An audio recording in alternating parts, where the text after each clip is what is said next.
Chapter 77. It was often said that water and fire were incompatible.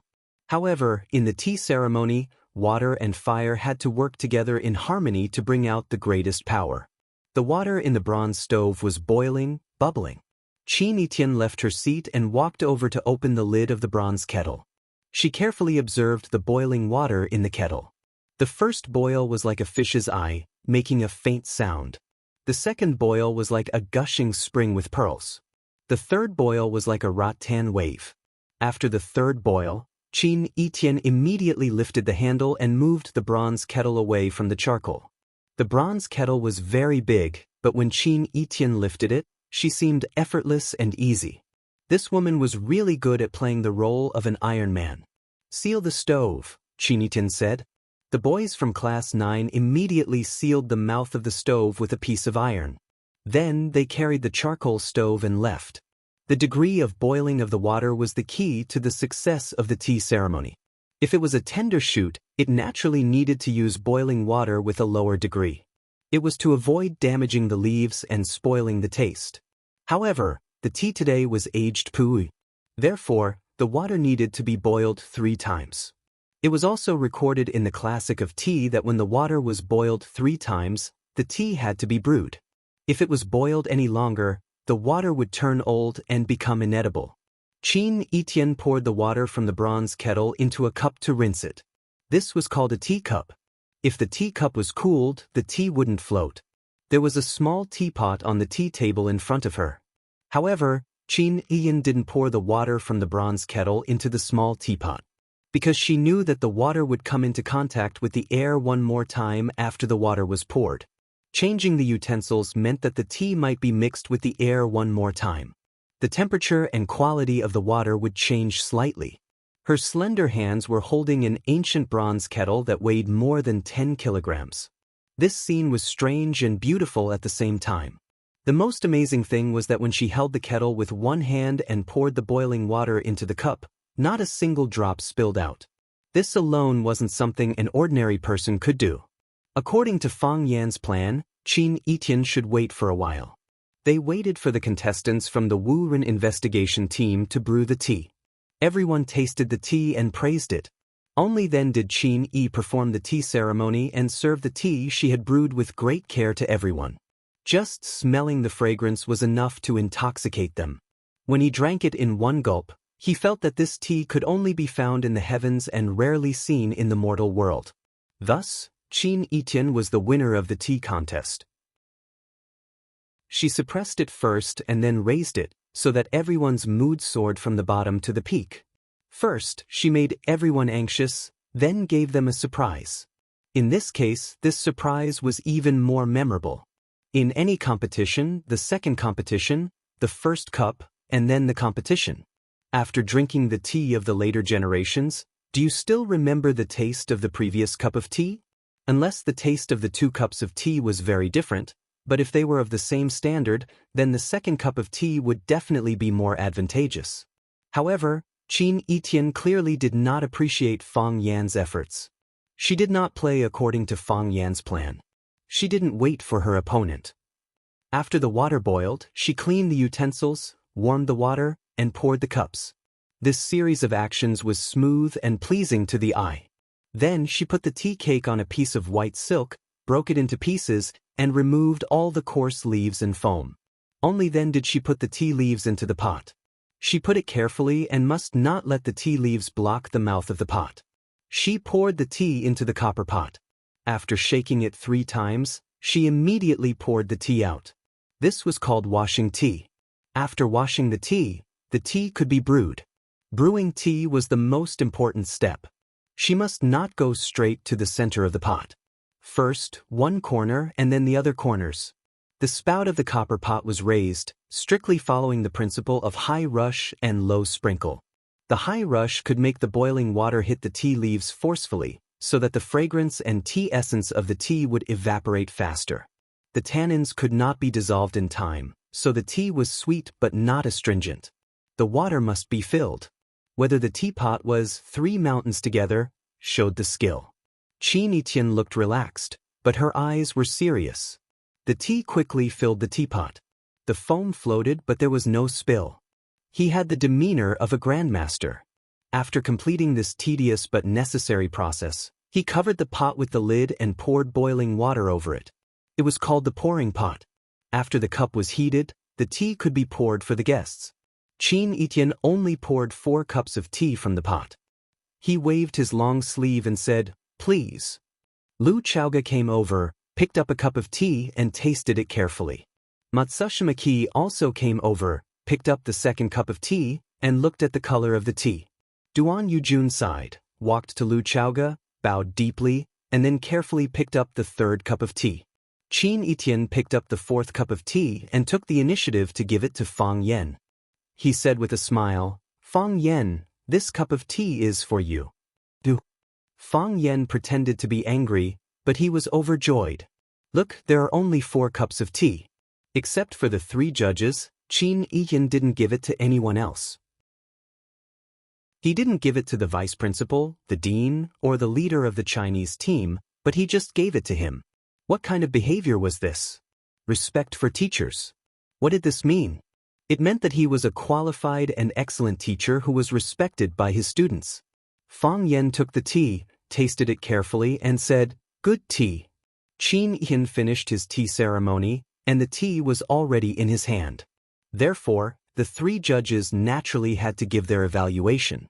After Lu Chaoga finished the cup of tea, she carefully felt the sweet and moist taste in her throat, and said first, "I don't know much about tea. But I still know it's good tea. Good tea, good water, and good tea ceremony. It's amazing." Matsushima held the tea, smelled the fragrance, and then observed the color. Then he tasted it and said, "The color is green and white, and the soup is fine. It's an excellent tea."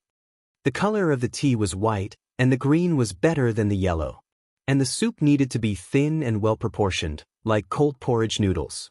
If one could bite on the edge of the cup and stay there for a long time, the effect would be the best. It was called biting cup. Matsushima also liked to drink tea, and she had done some research on the tea ceremony. It was also because of this that she knew how perfect and profound the girl in front of her was in the tea ceremony. Without more than 10 years of immersion, it would be impossible for her to reach this level, right? Duan Yujun only drank half of the tea in his hand, and he hesitated to drink the other half. He praised, "The tea immortal has returned. The tea immortal has returned. After seeing this tea ceremony today, I will never compete in tea with others again. I'm ashamed. I'm ashamed." While everyone was appraising the tea brewed by Qin Etian, Chiba Kori's tea ceremony had just reached the high infusion, low infusion part of the tea ceremony. Her face was expressionless, and her heart was as still as water.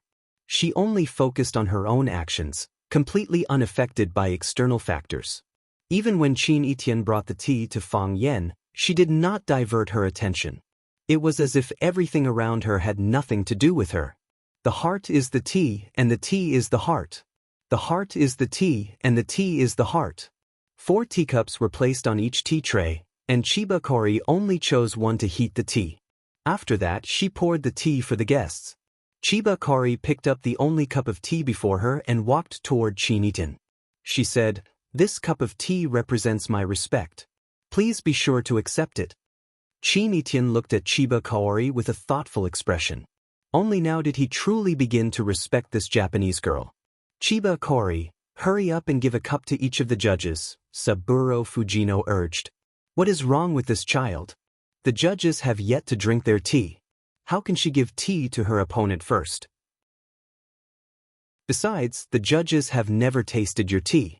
How can they know how beautiful your tea is?" Chiba Kori did not reply to Saburo Fujino's question.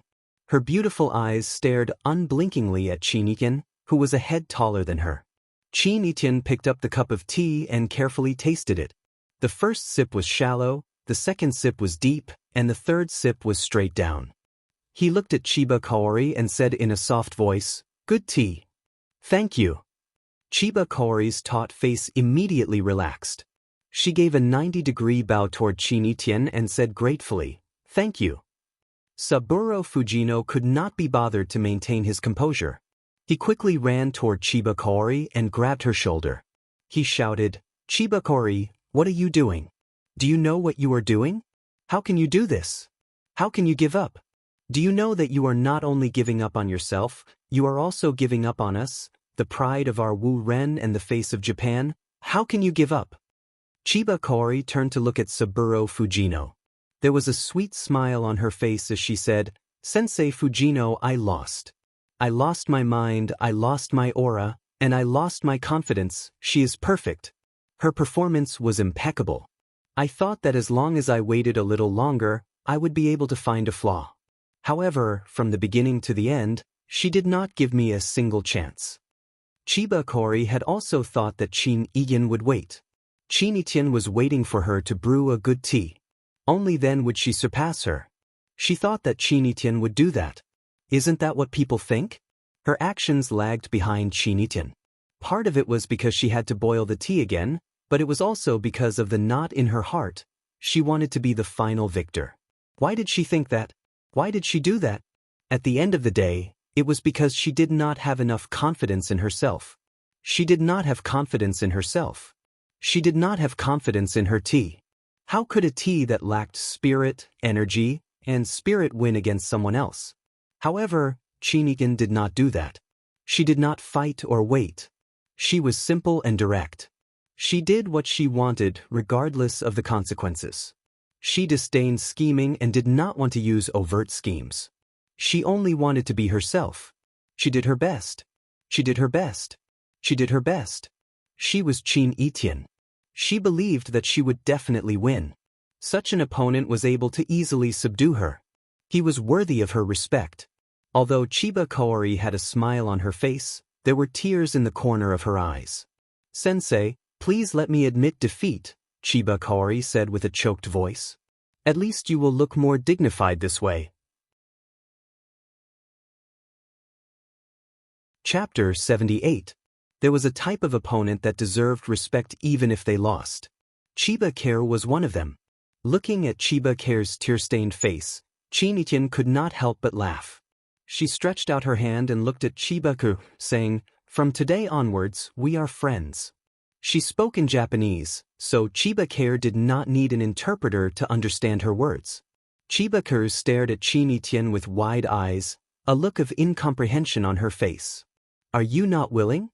Qin Yiyan asked. Not everyone can be my friend. I am willing. Chiba Care quickly stretched out her hand and shook Qin Yiyan's. It is my honor. Clap, clap, clap. Matsushima Ki was the first to applaud. Lu Chaoga, Fang Yen, the Wu Ren inspection team, and the teachers and students of Rosefinch Secondary also applauded. Matsushima Ki walked to Chiba Care and gently hugged her in her arms, saying, Ki, you did well. Very well. In our hearts, you did not lose. You had the courage to admit your shortcomings. This makes us happier than winning this tea competition. Thank you, Sensei, Chiba Care said gratefully. Her choice was recognized, and her personality was still loved and respected. Her teacher and compatriot did not blame or resent her. Chiba Care was very happy. No need to thank me. Your performance was too good, Matsushima Ki said with a smile. She took out a handkerchief and handed it to Chiba Care, saying, Wipe your tears. The Chiba Care I know is not a student who likes to cry. Chiba Care took the handkerchief and wiped her tears. Matsushima Ki turned to Saburo Fujino and said, Sensei Fujino, Chiba Care did her best, didn't she? Yes, Saburo Fujino said with his head lowered, feeling very depressed. In the first tea competition, he had deliberately hidden his nuclear weapon, thinking that he would win for sure. He did not expect Rosefinch to also use a nuclear weapon. Wu Ren's side used a guided missile, while Rosefinch's side used an atomic bomb. This was too much. So, please maintain your manners, okay? Matsushima Ki did not let go of Saburo Fujino that easily. With a sharp look in his eyes, he said, You should know that you represent the pride of Takahito and the face of Japan. Yes. I understand. Saburo Fujino apologized profusely. I was too excited. Matsushima Nori also knew that berating his own team members in front of outsiders would make them look down on him. Even if he was dissatisfied, he could only hide his emotions in his heart. She walked in front of Lu Chaoga and said, Wu Ren lost the first tea ceremony competition. I'm sincerely convinced. Friendship first, competition second. Lu Chaoga comforted him in a soft voice. At this time, she was too embarrassed to smile too obviously, although she was very happy in her heart.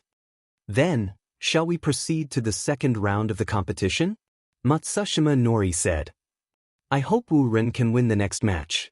No problem, Lu Chaoga said. I'm looking forward to Wu Ren's performance. After the tea ceremony was over, there was no need for Qin Etian to stay any longer. She waved at Fang Yen and said, Fang Yen, help me down. Fang Yen quickly ran in front of Qin Etian and whispered, There are so many people here, give me some face, all right. Qin Etian was very easy to talk to. Fang Yen, help me down. Can you call me teacher? Impossible. Fang Yen helped Qin Etian down the stairs. After standing in front of the tea house for less than 2 minutes, the black Rolls-Royce Phantom stopped in front of them. This time, Fang Yen did not wait for the little old man to get out of the car. He rushed over and opened the rear door. Fang Yen said to Qin Etian, Thank you for your hard work today. Go back and have a good rest. Qin Etian looked at Fang Yen with a smile and said, Fang Yen, do you want me to leave as soon as possible? How is that possible? Fang Yen looked like he was wronged. Do you know how heartless you are to say this? You are my benefactor. You helped me win the tea ceremony competition. You don't know how grateful I am to you now. We, the people of Wulin, pay attention to a drop of kindness from others. How could I treat my benefactor like this? Really? Then how are you going to repay me? Qin Etian asked calmly. Haven't I already repaid you? Fang Yen said. When did you repay me? I gave you a bucket of water, Fang Yen said. In all honesty, he took a bucket of spring water from Tiger Mountain from his grandfather's house. He was not willing to drink it. He gave all of it to Qin Etian. A drop of water's kindness should be repaid with a bucket of water. Wasn't that enough? Qin Etian squinted his eyes and smiled. He said, Fang Yen, you are so cute. Fang Yen thought about it again and again. He still did not think that this sentence was a compliment. Qin Etian reached out to Fang Yen and said, Give me the phone. Why do you want my phone? Fang Yen felt very strange. Why did all the girls he knew like to borrow his phone? Jiang Qin was like this, Yuan Lin was like this. Now even Qin Etian was like this. Give it to me, Qin Etian said. Fang Yen had no choice but to take out his mobile phone from his pocket and hand it over. Qin Etian turned on the camera of Fang Yan's mobile phone, then put his head close to Fang Yan's shoulder and pressed the shutter. Fang Yen was shocked and said, What do you want to do? Don't think that I will be responsible for you just because you have something on me. Anyway, I didn't do anything. I am innocent and have a clear conscience. Why are you so excited? Qin Etian asked strangely. She threw Fang Yan's mobile phone back and said, It's rare for me to wear a traditional Chinese costume. I accompanied you to take 2 photos for you to show off on Weibo. What does it have to do with your innocence? I see. Fang Yen clenched the phone and was relieved. Ever since those reporters had gotten their hands on a photo of him dancing with Jiang Qin, he had been on tenterhooks. When he saw girls taking the initiative to take photos, he was worried that they were up to no good. What do you think it is? Qin Etian said contemptuously. Fang Yen, put away your wretched thoughts. I warn you, don't scold me. Or what? I will make you fail the Chinese exam. Fang Yen threatened. Idiot. You scold me again. Qin Etian sneered and lifted her skirt to get into the luxury car. Although the little old man sitting in the passenger seat did not have the opportunity to help Qin Etian open the door, he still got out and stood respectfully on the side. After Qin Etian got in the car, he helped close the rear door. Then he smiled at Fang Yen and said, Goodbye, Mr. Fang. Goodbye, old man. Fang Yen said with relief. He thought that not everyone was as rude as Qin Etian. After the car drove away, Fang Yen was still standing in the same place, waving. He thought, it's just a tea contest. Why did he rent such a beautiful car? How much would it cost? Fang Yen returned to the box in Cool Breeze Pavilion. The second round of the calligraphy competition was about to begin. Although Cool Breeze Tea House was a tea house, it had a large desk and 4 treasures of the study specially for scholars. As long as they were guests in the tea house, they could do whatever they wanted. Therefore, there was no need to look for another place for the calligraphy competition. It could be held directly in the tea house. The first round had a bad start, so Saburo Fujino kept a low profile. He walked in front of Fang Yen and said with a blank face, "How will the competition be conducted?" "Both contestants will write a piece of calligraphy. Then we will evaluate it," Fang Yen said. Saburo Fujino sneered and said, "If one side writes Wuxia calligraphy and the other side writes Japanese calligraphy, how will they compare?"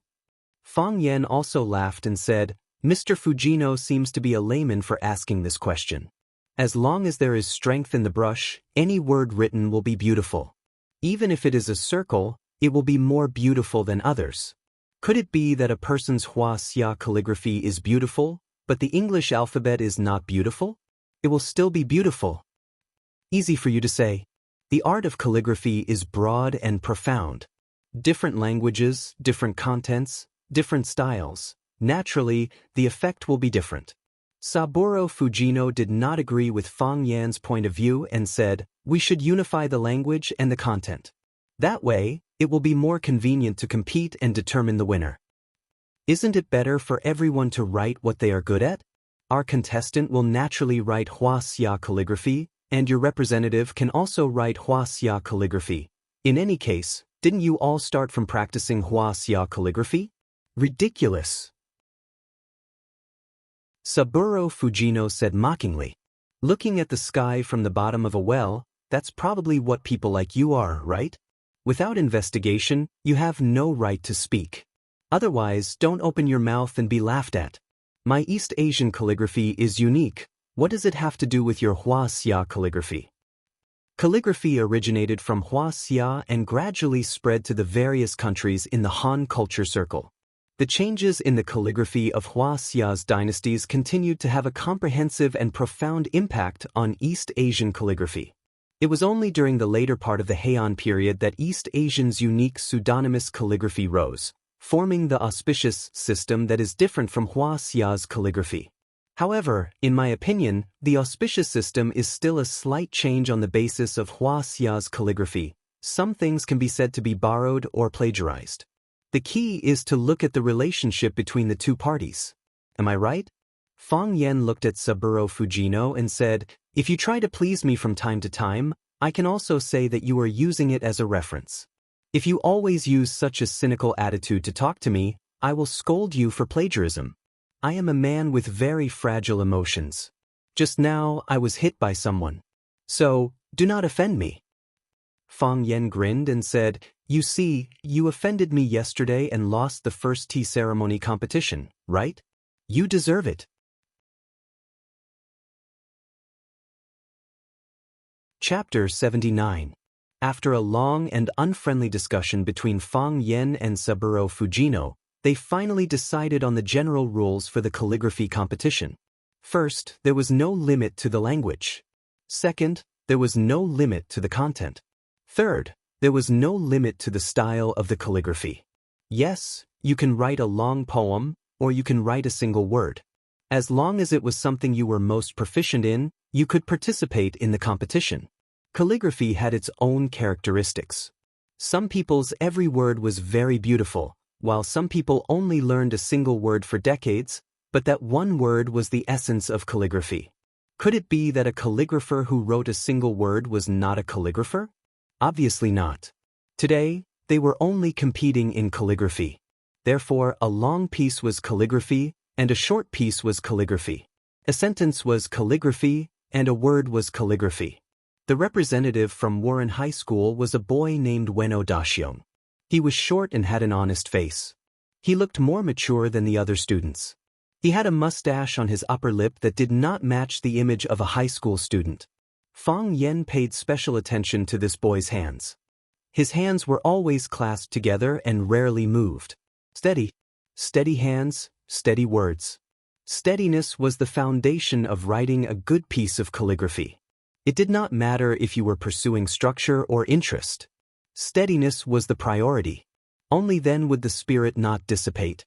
The representative from Rosefinch Secondary was not Huang Haoren. Instead, it was a tall and thin boy named Xiao Pinqing. The boy was about 1.7 meters tall, but he didn't have much flesh on his body. His clothes were empty underneath. If he didn't wear clothes, he would look like a character in the extremely popular Legend of Mir game. Skeleton Elf. Seeing the two contestants standing in front of the table, many people immediately laughed. The appearance of these two people is really unique. Isn't this the real-life version of the two generals Hang and Ha? If the flesh on their bodies were evenly distributed, they could be considered handsome men. Fang Yan also noticed this situation. He thought to himself, in the movies and TV shows, those with beautiful handwriting were also good-looking. In the bamboo forest, under the plum tree, or in the attic in a world of ice and snow, a handsome man dressed in white stood in front of a stone table. At this moment, the sound of the people was playing. The man's brush was dyed in ink, and his brush was like a swimming dragon. The sound of the pipa was urgent, and the man's speed increased. When the pipa stopped playing, the man raised his wrist to finish. The environment was elegant, the artistic conception was refined, and the pipa was embellished. On top of that, he was an elegant and graceful young master. Women would be dazzled by him and would love to marry him. Even men would want to rush up and stab him with a knife and scold him for being so pretentious. However, based on what Fang Yan had seen and heard, most of the artists in reality were slovenly. Even if there were some good-looking ones, their scores would be greatly reduced due to their ink-stained clothes or long ungroomed hair and beards. Fang Yan felt that he should be excluded. Unfortunately, he was not qualified to participate in this calligraphy competition. Of course, the students were slightly better off. Although Ueno Nobita and Xiao Pinqing both looked very special, they looked very clean and tidy in their school uniforms. The judges for the calligraphy competition were still Lu Chaoga, Nori Matsushima, and Duan Yujun. Duan Yujun gently knocked on the wooden fish in his hand and shouted, "Begin!" After saying that, Ueno Nobita and Xiao Pinqing did not start writing. They were both grinding the ink, and at the same time, their eyes were sizing up the white paper in front of them, as if there were some mysterious treasures hidden on the white paper. Ueno Nobita took the lead and dipped the brush in ink. With the tip of the brush, he wrote on the paper, swallowed the treasured sword and abandoned the famous bow, only to watch this breeze. Because Ueno Nobita had written in Japanese, Fang Yan could not understand what this sentence meant. However, from the structure of the words, it could be seen that he had used the famous Japanese style of writing. This was also the style that Fang Yan had said was self-created in Japan. The brushwork was elegant and the density was just right. The words were connected in a line, like a black landscape painting blooming on the white paper. He has reached a higher level, Fang Yan thought to himself. Even if the other party was a student from the Warren inspection team, even if this person was his current opponent, Fang Yan was still willing to give him such a high evaluation. Xiao Pinqing was still grinding the ink, as if the ink stone could not be melted. Bang, bang, bang. Duan Yujun gently knocked on the wooden fish in his hand. When the wooden fish struck 60 times, the time limit for this round of the competition was over. At the beginning, everyone was still calm. However, when the wooden fish struck more than 30 times and Ueno Nobita was the first to submit his words, Xiao Pinqing still did not move. The students of Class 9 were a little anxious. They looked at Xiao Pinqing anxiously. However, as they were worried that they would disturb Xiao Pinqing's thoughts, no one said anything to urge Xiao Pinqing to move faster. When the wooden fish struck 46 times, Xiao Pinqing finally dipped the brush in ink. Filial piety.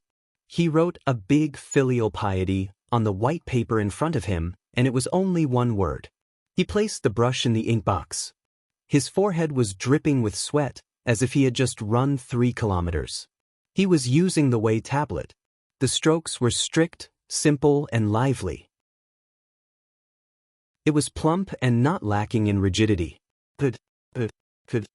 Fang Yan said good 3 times in a row. Fang Yan also learned calligraphy. To put it bluntly, he was number 1 in calligraphy today at the Cool Breeze Tea House. It was because he learned and studied calligraphy that he could understand the value and brilliance of the word filial piety.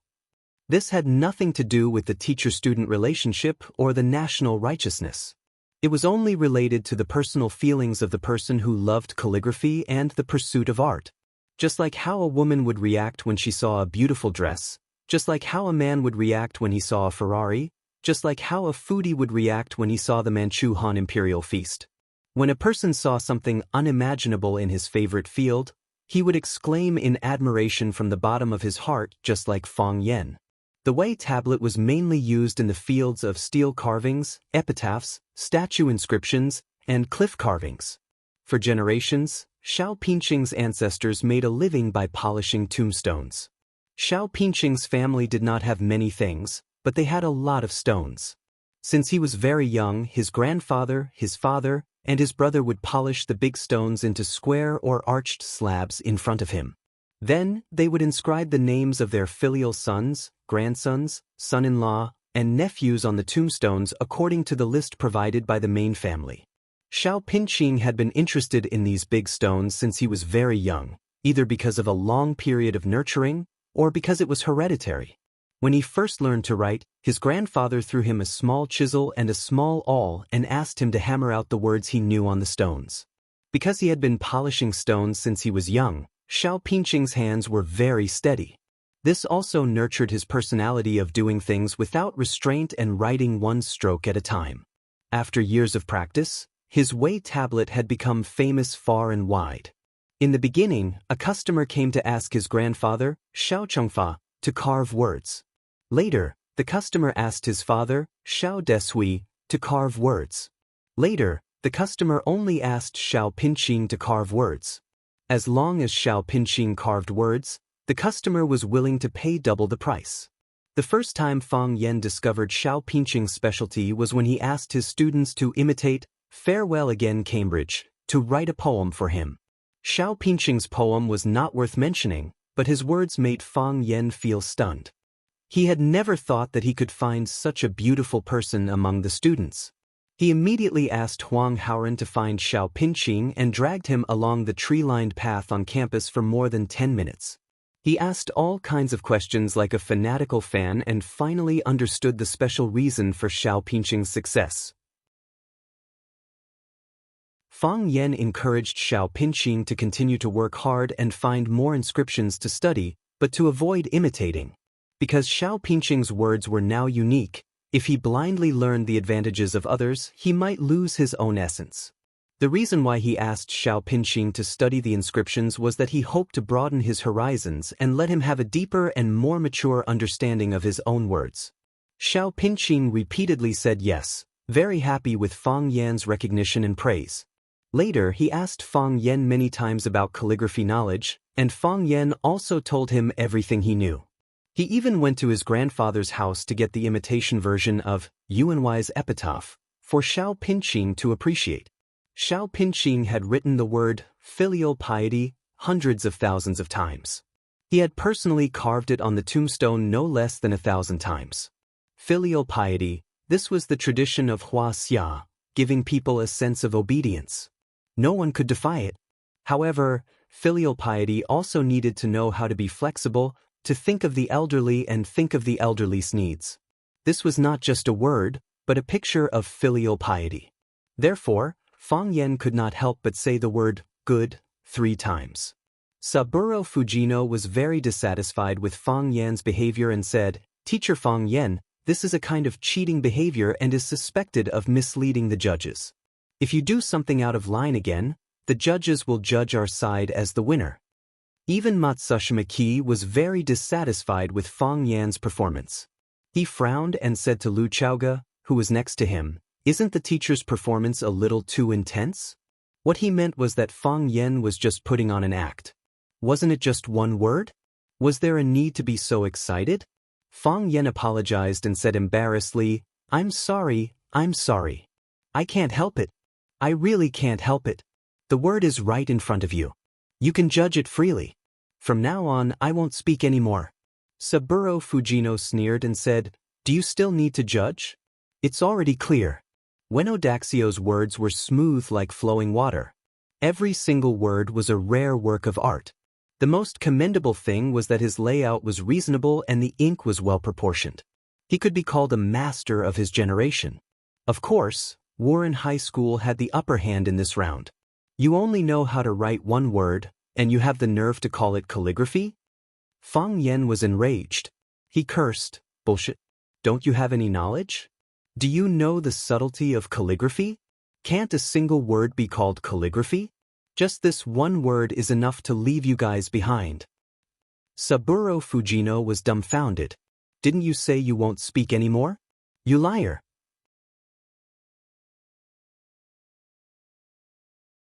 Chapter 80. Don't force me to be barbaric, because when I am barbaric, even I am afraid of myself. This sentence was the most suitable to describe Fang Yen.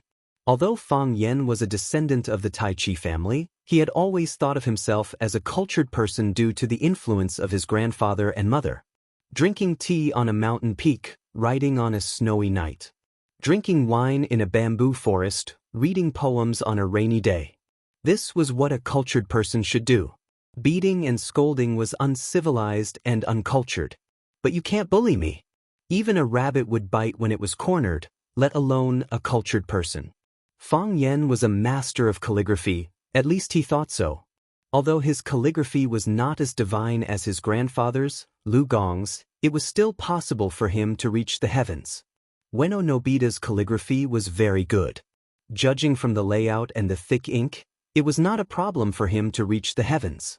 In other words, Fang Yen reluctantly agreed to put Ueno Nobita on the same level as him. But Xiao Pinqing's calligraphy was different. He had entered the attainment of divinity and was slightly better than him, but weaker than his grandfather's, Lu Gong's. When Xiao Pinqing asked Fang Yen for advice on calligraphy, Fang Yen only talked about the idea and not the technique. Because he knew very well that Xiao Pinqing was miles ahead of him in terms of calligraphy like Wei Bei. Especially when Xiao Pinqing wrote the word filial piety with great vigor. His spirit, and soul were all there. He already had the demeanor of a grandmaster.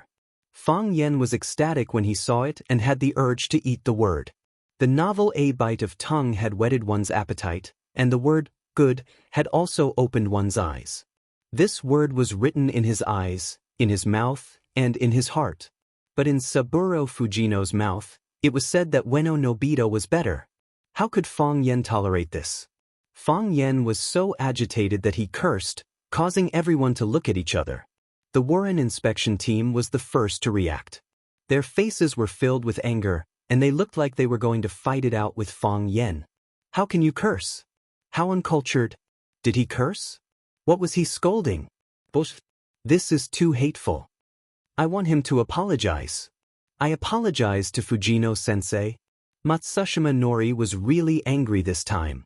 She looked at Lu Chaoga with a displeased expression and said, "Principal Lu, I need an explanation. I really can't understand how your school treats us like this. Not only is this disrespect towards our people, but it has also involved personal attacks and insults." Lu Chaoga frowned slightly. She also felt that Fang Yen had gone too far by calling someone **T in public. Can't you just curse in secret? Moreover, just as Matsushima Ki had said, if she couldn't give an explanation, this matter would be really difficult to deal with. Warren Senior High School was a famous school in Japan. They formed a friendship school with Rosefinch Secondary. The cause of this incident was rather complicated and involved many famous people. If this incident wasn't resolved well, Warren's anger would not be appeased and they would cancel the friendship school with Rosefinch. Then, many people would be punished. At the very least, Lu Chaoga would have to bear the main responsibility. Moreover, if this matter was reported to the Japanese embassy, it could be used by people with ulterior motives. It could escalate to a higher and more serious level. These were all things that Lu Chaoga didn't want to see. Lu Chaoga walked in front of Fang Yen and said, "Sensei Fang Yen, you must give Mr. Fujino an explanation. You must obtain his forgiveness." Fang Yen looked confused. He looked at Saburo Fujino and said, "Mr. Fujino, do I need to give you an explanation? You insulted me." Saburo Fujino was so angry that he stomped his feet. He was a senior teacher at Warren Senior High School and a famous Japanese researcher of Wuxia culture. Japanese people respected teachers and cultured people very much. Even when the Japanese Prime Minister met him, he was very amiable. He had never been scolded like this in his life. "I still don't quite understand," Fang Yan said. "Which part of my words insulted you?" "You said I was farting. I am a researcher of Wuxia culture. Don't think that I don't understand the meaning of those two words." Seeing Fang Yan acting like a fool, Saburo Fujino became even more furious. "Yes, I said the two words farting," Fang Yan admitted. "Since that is the case, what else do you have to say?" "But I did not say that you were farting," Fang Yan said.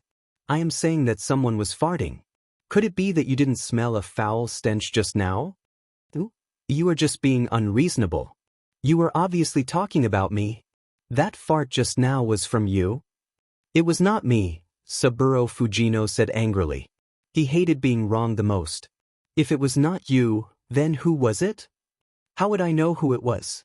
Only after Saburo Fujino shouted did he realize that he had gone off topic. "I am saying that after you said the two words farting, you immediately started talking to me. Clearly, you are attacking me. You see, you misunderstood me again," Fang Yan said. "Mr. Fujino, you are a guest from afar. Our Wuxia is a country of etiquette. How could I possibly curse at someone? The matter is like this. Back then, I smelled a foul stench and thought that you were farting. However, I felt that it would be indecent to say such a thing. Additionally, it would embarrass you. Thus, I quickly changed the topic. Perhaps there is a problem with my ability to express myself. Additionally, the change in topic was not natural enough. That is why you misunderstood me. If that is the case, I sincerely apologize to you now." "I was not the one who did it," Saburo Fujino was on the verge of shouting. How could he not be able to explain such a thing? Fang Yan looked at Saburo with a stunned expression and said, "Even if that is the case, there is no need for you to be so agitated." Lu Chaoga stood by the side and watched with cold eyes. She thought to herself that this was not a bad way to resolve the issue. Fang Yan would certainly not be willing to apologize to Fang Yan. However, if he did not apologize and Fang Yan had indeed scolded someone, it would be hard to explain to the other side. Fortunately, the culture of Wuxia was extensive and profound. A single word could be interpreted in countless ways. Seeing that the two of them were unable to come to a conclusion after exchanging a few words, Fujino Saburo would only be at a disadvantage if they continued to argue. Thus, Fujino Saburo could only say, "Since both contestants have finished writing, let's have a proper evaluation." "That is what I am thinking as well," Lu Chaoga quickly followed up. To be able to resolve this issue, she was more than happy to do so. Matsushima Ki glanced at Fang Yan and said, "Teacher Fang Yan, since you understand calligraphy, then you should be the one to evaluate these two pieces of calligraphy." "How can I accept that? I am not one of the judges," Fang Yan said with a smile. "It is better for the judges to evaluate. You guys are the experts. You can evaluate it first. We will decide the final outcome," Matsushima Ki said. What he meant was that you can state your opinion. Whether you accept it or not, it is up to us. "Since Principal Matsushima has invited me, then I will respectfully accept," Fang Yan said. He first walked to the front of Ueno Nobita's words and said very frankly, "I don't understand Japanese, so I don't understand what this sentence means. Who can translate it for me?" Swallowing the precious sword and abandoning the famous bow, only to watch the cool breeze, someone said aloud. Fang Yan read it and said, "Good words. Good words. We often say that a good horse needs a good saddle. In my eyes, Ueno Nobita's words are a good horse, and this sentence is a good saddle. Only by matching the words can the mood be more obvious. If he wrote, 'Ueno Nobita was here,' no matter how beautiful his words are, he will lose a lot of points. Isn't this the case?" Fang Yan's words were interesting, and everyone laughed. Only to watch the cool breeze, this sentence is very good. It gives people a feeling of giving up fame and fortune, forgetting the troubles of the secular world, and only listening to the wind and admiring the moon.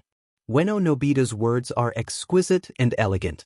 Every stroke is connected into a line, like a crescent moon, a gust of wind.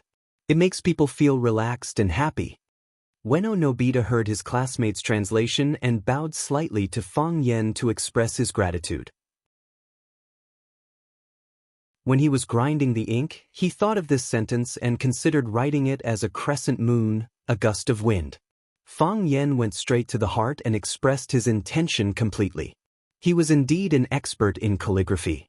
Fang Yen smiled at Ueno Nobita, looked at him and said, "However, this calligraphy has a fatal flaw. That is, it is too rouge. Ueno Nobita, you only focus on the form, but not the spirit. You only express the cool breeze, but what about the words swallowing the precious sword and abandoning the famous bow? Without the beginning, how can there be the end? Without the beginning, how can there be the end?" Ueno Nobita's eyes widened, and his face was full of shock. If I'm not wrong, Ueno Nobita learned calligraphy from a female teacher, right? Fang Yen asked. After listening to Fang Yan's words, Ueno Nobita nodded and then bowed 90 degrees to Fang Yen. He learned calligraphy from his mother, whose surname was Kono. She was the descendant of Kono Shirnin, one of the three geniuses who appeared in the calligraphy world when Toyotomi Hideyoshi unified the world in the Peach Mountain era. The world also called those three people the Three Strokes of Kuan Yin. Even the teachers and classmates at school didn't know who his mother was, and he had never mentioned it to anyone. However, Fang Yen, Huaxia's teacher, saw through it at a glance. Fang Yen helped Ueno Nobita up and said with a smile, "If it was that lady who wrote this calligraphy, I would give her a higher evaluation. And what I said about the excessive rouge is not a weakness, but an advantage. Because this is a woman's characteristic. However, Ueno Nobita can't do it. You are a man. If you deliberately imitate that teacher's writing style, you will make a fundamental mistake. There is a difference between men and women. Women can't learn men's boldness, and men can't write women's gentleness and exquisiteness. No matter how hard you try. Am I right? A word is worth 1,000 gold." Ueno Nobita bowed again, thanking Fang Yen for his selfless guidance. He finally found the shortcomings of his calligraphy, which had a profound impact on his future development.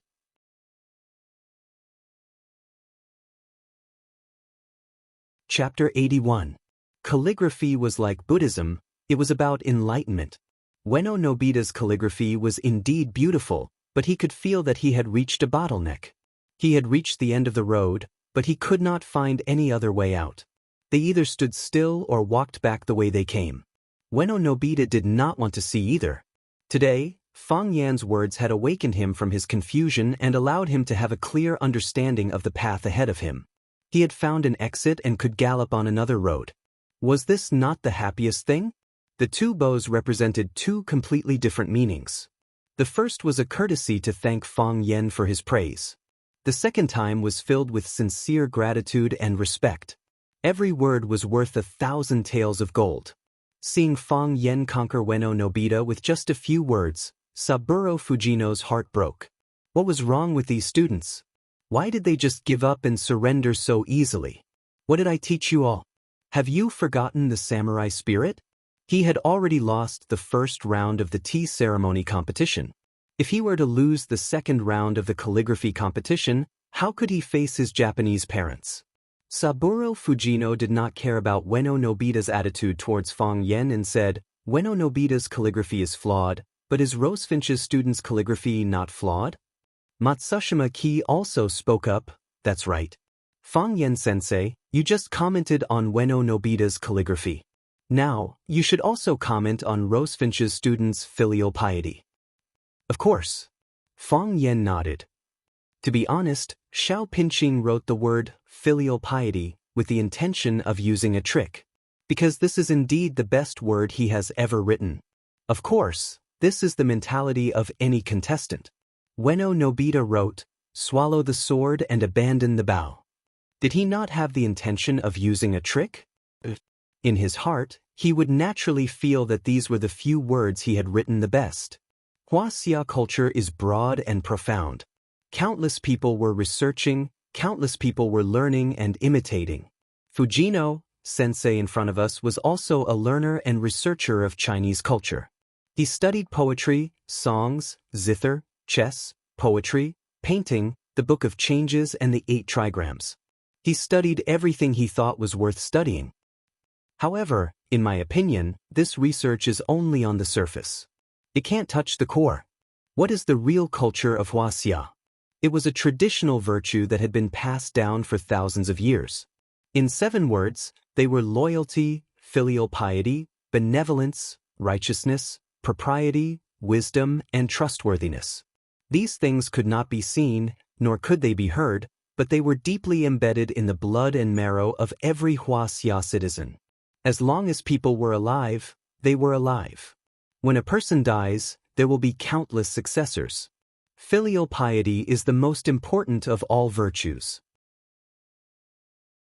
Filial piety is a word that understands the shape and sound. The shape of this character was very ingenious. The upper half was half of the character, Lao, while the lower half was the full character, Zi. The previous generation and the next generation merged into one. The son inherits the father, and the son can inherit his parents and follow his wishes. Fang Yan walked to the front of the bookshelf, pointed at Xiao Pinqing's calligraphy and said, "Let's look at the upper half of Xiao Pinqing's filial piety first. It is simple and unadorned, and the ink is vigorous. Doesn't it look like an old man with rich experience who dedicated his life to his children?" Hearing Fang Yan's words, everyone admired it seriously. They really saw something different in this character. Kindness, sincerity, dedication, selflessness, and sadness. Fang Yan pointed at the lower half of the character and said, "The old man is old, so he has a new son. Look at this upper half and the lower half, but only half of the character, Lao, is left. Where did the other half go? It was given to their children. Isn't that how parents are? The first half of their life is for themselves, and the second half is for their children. Just like the song, Where Has All Time Gone, sings, you're old before you can enjoy your youth. You've had children for a lifetime, and your mind is full of children's tears and laughter." Xiao Pinqing's Zi is vigorous and delicate, representing the prosperity of his son, and also representing the healthy growth of his son. The layout of this filial piety is grand, and the structure is clear.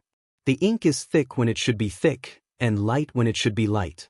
The brush is heavy when it should be heavy, and light when it should be light. It has feelings, temperament, and structure. This is why I think Xiao Pinqing's calligraphy is better than Ueno Nobita's. "Thank you, Mr. Fang," Xiao Pinqing said gratefully. Fang Yan waved his hand, looked at Lu Chaoge, Matsushima Ji, and Duan Yujun and said, "Judges, I'm done with my comments. It's up to you to decide who is better and who is worse." Lu Chaoge and Matsushima Ji looked at each other. Lu Chaoge spoke first and said, "Principal Matsushima, you are the guest, so you should comment first." Matsushima Ji refused and said, "Mr. Duan should start first." Duan Yujun stood between the 2 writing tables, looked at Ueno Nobita's calligraphy, and then looked at Xiao Pinqing's calligraphy, looking hesitant. With so many people watching, the honest Duan Yujun was embarrassed to choose his family's calligraphy directly. "To be honest, both works are good," Duan Yujun said. "Both are good. It's much better than my handwriting." Everyone laughed and said, "Boss Duan, everyone knows that their calligraphy is better than yours. The key is whose calligraphy is better." "I choose filial piety," Duan Yujun said. "Not to mention anything else, this word makes me feel close." Can an unfilial person still be human? Clatter. The students of Rosefinch Secondary applauded. Now one of the judges had turned to Xiao Pinqing, and Xiao Pinqing's victory was in sight. Matsushima Ji asked Lu Chaoge to comment again, and Lu Chaoge said without hesitation, "I choose filial piety. I like the feeling of a father and son being connected. I sensed a very deep emotion from this piece of calligraphy." "This feeling?" Lu Chaoge looked sad and said, "It's been a long time since we last met." Duan Yujun chose Xiao Pinqing's filial piety, and Lu Chaoge also chose Xiao Pinqing's filial piety. No matter how Matsushima Ji voted, Xiao Pinqing was already the winner of this calligraphy competition. Of course, this also had something to do with the judging system. Because Duan Yujun and Lu Chaoge were both Wuxia's people, they would be biased towards the Rosefinch secondary contestants. It was human nature. Matsushima-ji sighed softly and did not speak. Ueno Nobita walked to Matsushima-ji and bowed deeply to him. Then he raised his head and said, "Teacher, please grant me a request." "What is it?" Matsushima-ji asked. "Give this vote to my opponent," Ueno Daxio said. "I can feel the feelings he has when he wrote this calligraphy. I focus on the form, and he takes both the spirit and the form into consideration. In terms of calligraphy cultivation, I am not as good as him." Matsushima-ji pondered for a long time, then patted Ueno Nobita on the shoulder and said, "Ueno Nobita, I promise you." "Thank you, teacher. I'm sorry. I'm not." Ueno Nobita smiled honestly. "Teacher, you can't imagine what I have gained from this trip to Wuxia. I can't wait to grind the ink and write. I can't wait to go back and tell my teacher, my mother, that I want to take a completely different path from her. She is herself, and I can't be her. I can only surpass her." "Good. Very good." Matsushima-ji also smiled happily. "Ueno Nobita, congratulations." "Thank you, teacher." Ueno Nobita bowed again. Matsushima-ji looked back at Lu Chaoga and said, "This vote is for filial piety." Clatter. The students all spontaneously applauded. Not only the students of Rosefinch Secondary, but even the teachers and students of Warren Secondary also applauded. In the second match, Rosefinch Secondary won again. It was lunchtime, and Duan Yujun insisted on inviting the teachers and students of both schools for lunch. This time, Lu Chaoga strongly refused, saying that she had already disturbed them today. The school would be responsible for the lunch, and the school had specially allocated funds to entertain the delegation of Warren. Both sides agreed that the third fencing match would be held at 3 o'clock in the afternoon. After lunch, the students of the delegation would return to the hotel to rest for a while. In the dessert shop at the entrance of the campus, Fang Yen and Tangqing sat opposite each other. Tangqing held a cup of iced lemon green tea in his hand, his eyes looking around without focus, looking very bored. "Student Tangqing, have you thought about it?" Fang Yen asked. "Teacher Fang Yen, I have answered you several times. I'm not going. I have no interest in that kind of thing," Tangqing said impatiently. "What's your reason for refusing?" "I'm not interested." "Why not?" "I don't like it."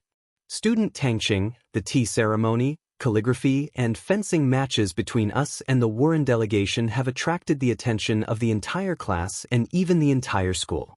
Although friendship comes first, competition comes second, everyone hopes to win these 3 matches. Because everyone knows that winning or losing not only concerns the school's dignity, but also the dignity of our entire Wuxia. If we lose these 3 matches, will our Wuxia lose its dignity?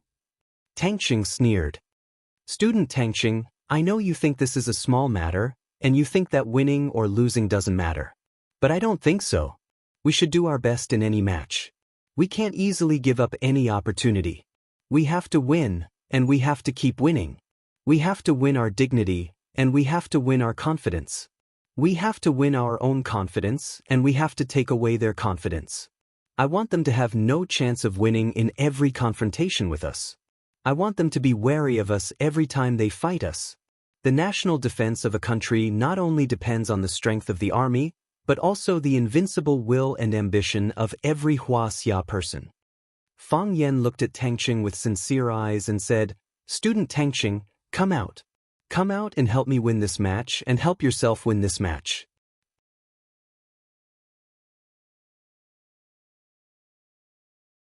Chapter 82. Tangqing was silent, staring at Fang Yen with a burning gaze. "If I don't agree, does that mean I'm not patriotic?" Tangqing asked. Fang Yen was taken aback and said, "I hope you can do this. It has nothing to do with patriotism or not." "In that case, I still won't agree," Tangqing said with a sneer. "Teacher Fang Yen, why should I agree? Why should I agree? You made me kneel to you in front of the whole class. You made me kneel to you in front of Qin Yitian. Now, just because of a few words you said, just because of your bluff, I have to stand up and work for you? When you did that, did you think about my feelings? Did you think about how I'll face the strange looks of the students in the future? Did you think about what kind of gossip I'll encounter in the future? What's more hateful is, did you think about how I'll pass the harsh scrutiny of Qin Etian? You can have whatever you want? You can do whatever you want? Everyone in the world has to revolve around you? Do you think you're the hero of a novel? Teacher Fang Yen, I'm not an idiot. I won't do it, I won't do it. No matter how extravagant your words are to make people's blood boil, I won't agree to it. I just want to see you lose. You can easily take away other people's dignity. Why can't others take away your dignity? Anyway, this bet is between you and that Japanese teacher. What does it have to do with us? Tangxing took a sip of the iced lemon tea, moistened his throat, and said, Besides, aren't you very good at fighting? If you're so good, can you go by yourself? If you go, I guarantee that no one can beat you. Fang Yen nodded and said, That's true. If I go, who on their side will be a match for me? But I can't do that. My identity is a teacher. If I were to fight, even if I won, they wouldn't be convinced. They would even think that our school doesn't have any outstanding students. If there's really no other choice, they would only send a teacher to fight. I can bear this misunderstanding and humiliation, but I can't tolerate my students being belittled and belittled by them. Mr. Fang is really great. Tang Cheng had a conflict with Fang Yen on the first day he entered Class 9, so he had a grudge against him and was also on guard against him. Therefore, he didn't believe a single word that Fang Yen said. Besides, Fang Yen had already won 2 rounds in a row. If he won the 3rd round, wouldn't Qin Etian think that he was different? Tangxing was having a headache now. He didn't understand what kind of feelings Qin Etian had for Fang Yen. It was impossible to say that it was love. He knew that a girl like Qin Etian would not easily fall in love with any man. If that wasn't the case, why did she treat Fang Yen differently from others? Tangxing used to think that his competitors were students. He didn't expect that even teachers would be included. It's really tiring to have a girlfriend who is too outstanding, Tangxing thought in his heart. He felt like he didn't want to love anymore. Fang Yen waved his hand, looking carefree as if he had nothing to do with fame and fortune. It doesn't matter if I'm great or not. I'm just doing something that I can do. They sent a student to fight, and we can only send one student to fight. We not only have to win, but we also have to win them to be convinced. We have to convince them with force and then move them with virtue. Slapping them twice and making them think that we're good people? Don't think too much. I'm not talking about you. You're my student. How can I hurt you like this? You can refuse. It's your right. No one has the right to interfere. Fang Yen sighed softly and said, However, what you said just now made me understand some of my shortcomings in my work. I'm still too young. I don't have rich experience as a student. If I changed the solution at that time, would the effect be better? This is something that I need to reflect and improve. Tangxing looked at Fang Yen in surprise. This guy is so easy to talk to? Is he indirectly apologizing to me? Do you think an apology can buy people's hearts? Impossible. Tangxing said. Don't get me wrong. I don't mean to apologize. I'm thinking if I slapped you twice on the spot that day, or if I directly knocked you down to the ground. Fang Yen. Tangxing shouted angrily. Is there anyone who begs people like this? Don't be angry. Let me finish. Fang Yen tried to persuade him. Isn't it better to be angry together? If I do that, you'll lose face and dignity. There won't be so many little girls around you anymore. The school hunk will no longer be you. Isn't that better? Fang Yen, don't go too far. Tangcheng clenched his fists so hard that cracking sounds could be heard. Fang Yen looked at Tangcheng's fists and said, Tangcheng, I can't fight the Japanese student, but can I hit you? You can't beat me at all. You know this better than anyone else. If you were me, what would you do when your own student takes the initiative to provoke you and humiliate you in front of everyone or do something even more miserable? Pretend as if nothing had happened. Before I made you kneel, even if I wanted to think so, you might not agree to do it, right? I don't do anything? Kneel when you say so? Let you slap my face when you say so? Have whatever you want? You can do whatever you want? Have everyone in the world revolve around you? Do you think you're the male lead in a novel? Tangxing was furious. Fang Yen actually dared to repeat his own words. This shameless plagiarist. There's a cause and there's an effect. Revenge must be taken. I'm a teacher and you're a student. I welcome people with a smile, but you want to show off your uniqueness as soon as you come in. This is something that no teacher can accept, right? If you hate me because of this, I can only say that your thinking is too immature. If you're really mature, you should work hard to learn and beat me up. Look, you can't argue with me, and you don't dare to beat me up? Someone like you has the nerve to be praised as the school hunk? If I were born 2 or 3 years later, what do you think would happen to you and Tangqing in Rosefinch Secondary? You'd just be a minion following behind me. As a teacher, I firmly oppose campus romance. The most important thing for a student is to learn. Of course, I know you may not be willing to listen to me. Qin Etian stood up and won the tea ceremony. Xiao Pinqing stood up and won the calligraphy competition. Tangqing, if others know your choice, what do you think they will think of you? Do you think it's shameful for me to ask you to kneel down in public? Fang Yen sneered. That's not it. Far from it. Soon you'll know what kind of behavior is the most shameful thing. I'm not trying to put a label on you, nor am I trying to oppress you with my power. Tangqing, I don't like you, and sometimes I even hate you. However, there's something I have to tell you. People living in this world must understand the true meaning of the phrase, a wise man's words are a fearful thing. This is my good intention, I hope you can accept it. After saying so much, let's review the first question. Tangqing, are you willing to stand up and accept the challenge? Tangqing's mouth was slightly open, unsure of how to answer the question. Fang Yan's fingers gently tapped the surface of the table twice and said, I've been sitting in front of you for a long time, but you've never offered to buy me a glass of fruit juice. I'm also too embarrassed to buy it myself. That would make me look like a failure as a teacher.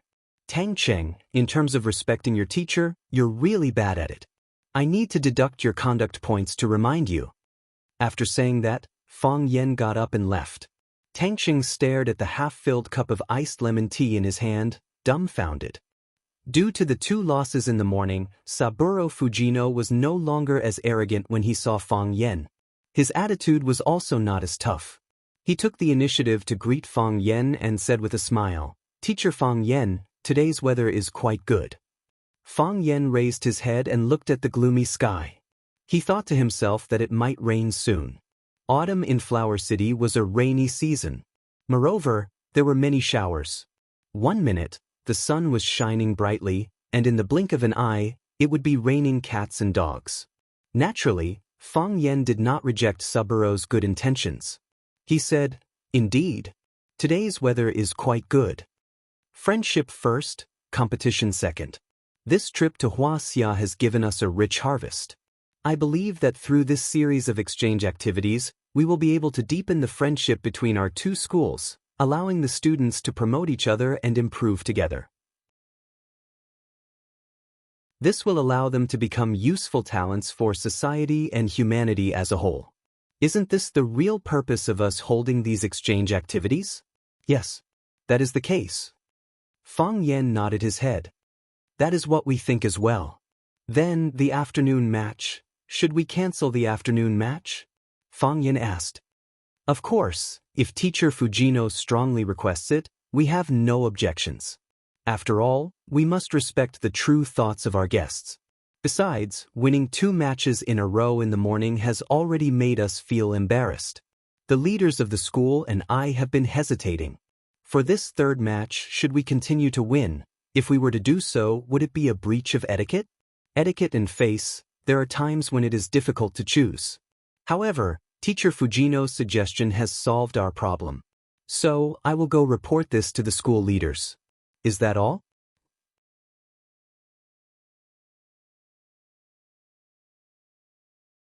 Chapter 83. Some people would make you fall in love with them at first sight.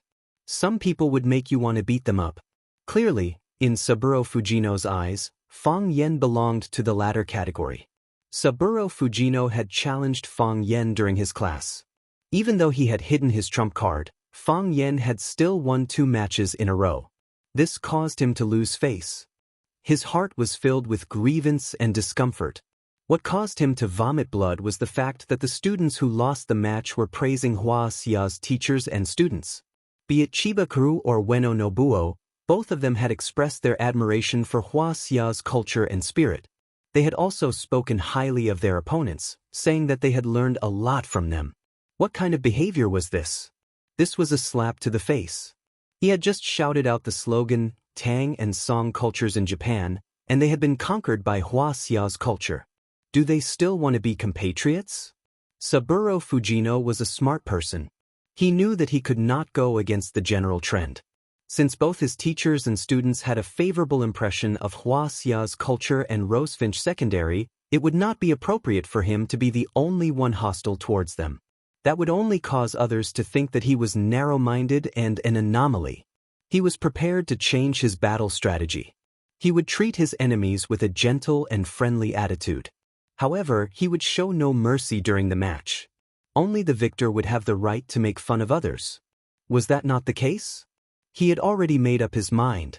After the experts he sent out had slaughtered Rosefinch's students until they were crying for their parents, he would go and have a talk with Fang Yen. His expression would surely be quite ugly, right? They had already lost 2 matches. They were hoping to win back some face in the 3rd match. How could they cancel the match? If they were to cancel the match, then they would have no chance at all. Additionally, others would say something like this: Wu Ren is afraid of Rosefinch Secondary's victory and no longer dares to continue the match. This result was even harder to accept than losing the 3rd match. This was Wu Ren's shame. It was also Saburo's shame. He would never allow such a thing to happen. Seeing Fang Yen turn around to report to the leader, Saburo Fujino grabbed his arm and said, Fang Yen, sensei. Fang, sensei, you misunderstood my words. I have no intention of canceling the match. I mean, when will our afternoon match begin? Where is the venue? Not canceling the match? Fang Yen turned to look at Saburo Fujino. Not canceling the match? Saburo Fujino turned to look at Saburo. Saburo Fujino suddenly realized something. A smile appeared on his face as he said, Could it be that teacher Fang Yen wants to cancel the competition? How is that possible? Fang Yen naturally had to deny it. I've already told you about our concerns. We don't want our 3 consecutive wins to affect the deep friendship between our 2 schools. Of course, this will also affect Wu Ren's confidence. As the host of this event, we have to think more comprehensively and in the long term. To what we do and do things we need to finish. Is that not the case? Saburo Fujino looked at Fang Yen and said with a smile, I have heard that Rosefinch does not have a tradition of practicing swordsmanship. Could it be that Sensei Fang Yen wants to invite an expert from outside to accept the challenge? If that is the case, then we will have to surrender. This is Hua Xia. If you want to find 3 to 5 experts, it will not be an issue. Fang Yan's face turned serious and he said, Our Rosefinch does not have a tradition of practicing swordsmanship. However, that does not mean that our school does not have any experts. Sensei Fujino, you can insult me, but you cannot belittle my students. In view of your unkind words, I have decided to challenge you. Let's duel the 2 of us in the 3rd round of the fencing competition. I am just a scholar without the strength to even truss a chicken. However, the integrity of a scholar does not allow me to take even half a step back. Life or death is up to fate. I am willing to sign a blood contract with you. Listening to Fang Yan's words, Saburo Fujino's heart was slightly moved. Fang Yan was taller than him, but he was not as big as him. Additionally, he was someone who paid more attention to training himself and had learned a few moves of Taekwondo. If he could openly beat up Fang Yen in front of everyone, he would be able to vent his anger and his students would certainly be inspired. However, he quickly rejected this tempting idea. After 2 days of contact, he felt that Fang Yen was a very cunning fellow. For him to take the initiative to challenge him meant that he must have a plan in mind. If he were to agree to his proposal, wouldn't he be walking right into his trap? I'm not that stupid. Saburo Fujino thought to himself. He looked at Fang Yen with a straight face and said, This is just my personal concern. I do not have any intention of belittling Rosefinch's students. In my eyes, Rosefinch's students are very outstanding and lovable. I am afraid that some teachers would only covet the glory of victory and bring in experts from outside the school to participate in the competition. In this way, even if they were to win the competition, the students would be disappointed. Face projects will only harm themselves and others. Just say it, do you want to accept my challenge or not? Fang Yan said impatiently. I am a teacher. This kind of matter should naturally be handled by my students. I believe in them, just like how they are willing to believe in me, Saburo Fujino said. This is a show for the students. I will not snatch away the opportunity that belongs to them. Fang Yan looked at Saburo Fujino in surprise and said, I thought only our school's director Li Mingqiang would be able to say such high-sounding words. It turns out that Teacher Fujino is even better than Director Li. What did you say? Teacher Fujino, you understand what I mean, Fang Yan smiled. We are both language teachers. Our ability to understand words is deeper than others. Isn't that right? Saburo Fujino felt like hitting someone again. He said, there is no point in talking so much. Let's get ready for the competition. Our team members have already been chosen. What about your team members? They have already been chosen, Fang Yan said confidently. The kendo competition will be held in the school's taekwondo dojo. Like the art club, calligraphy club, literature club, and gaming club, this was a club established by several students who loved taekwondo. Later, as the number of students participating increased, the school opened a dojo specifically for the taekwondo club to provide training for the students. When the members of Wuren's delegation saw the logo of the taekwondo dojo, a strange expression appeared on their faces. Saburo Fujino glanced at Fang Yan and said with a smile, Teacher Fang Yan, could it be that the people of Wuxia are more committed to promoting the development of taekwondo? Wuxia preserves its own unique cultural characteristics and is also willing to accept some foreign cultures. As long as it is of good quality and beneficial to our citizens, we are happy to accept and promote it, Fang Yan said in a tone that was neither servile nor overbearing. Regardless of what kind of culture it is, it will only become a part of our Wuxia country and cannot replace the mainstream culture. Some people like to eat steak and spaghetti, but have you seen any Wuxia family that eats steak and spaghetti every day? Rice, steamed buns, stir-fried vegetables, and stew are our common dishes. We have such confidence. Saburo Fujino smiled and no longer said anything. He knew that he was no match for Fang Yan when it came to bickering. The taekwondo dojo was not closed to outsiders due to the competition today. Therefore, many students in Daoist attire could be seen practicing inside. Saburo Fujino pursed his lips when he saw the moves of the students and did not say anything. The president of the taekwondo club, Luo Yi, walked over and took the initiative to greet Lu Chaoga. He smiled and said, Principal Lu, the venue has been prepared. You can start at any time. Luo Yi was a high school student and an influential figure in the school. He was very familiar with some of the school's leaders and teachers. Her attitude towards Lu Xiaoga was one of respect and intimacy, unlike the other students who were afraid and reserved. Lu Xiaoga nodded and said, Thank you for your hard work. Principal Lu, you are too polite. We are also a part of Rosefinch Secondary and should do our part for the school. Luo Yi glanced at the Wuren inspection team and thought to himself, I wonder if there are any experts on their side. I hope that the competition will not be too disappointing. Chiba Haomu, step forward. Saburo Fujino shouted in Japanese.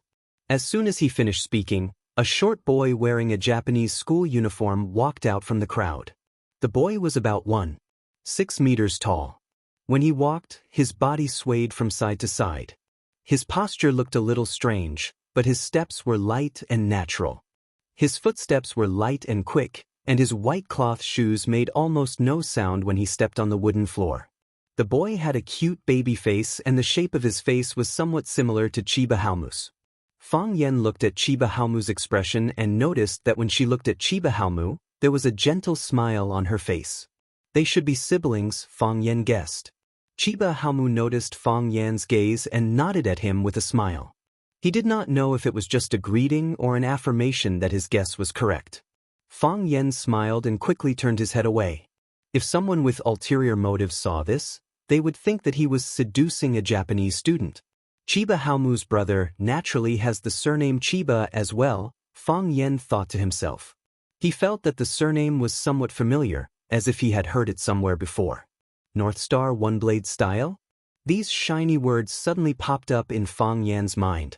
North Star One Blade Style was a very popular swordsmanship school in Japan during the late Edo period. Its founder was Chiba Shusata, the first master of the Chiba family and the founder of North Star One Blade Style. North Star One Blade Style set up the Black Martial Dojo in Nyanbashi, Edo. Together with Kishin Mishiryu's Scholar Gakuen Dojo and Shin Noryu's Warrior Training Dojo, they were known as the three great dojos of Edo. Didn't that old drunkard in his family specifically mention North Star One Blade Style when he was explaining the world of swordsmanship? Their founder's surname was Chiba. So, what relationship did Chiba Haomu and her brother have with the Chiba family?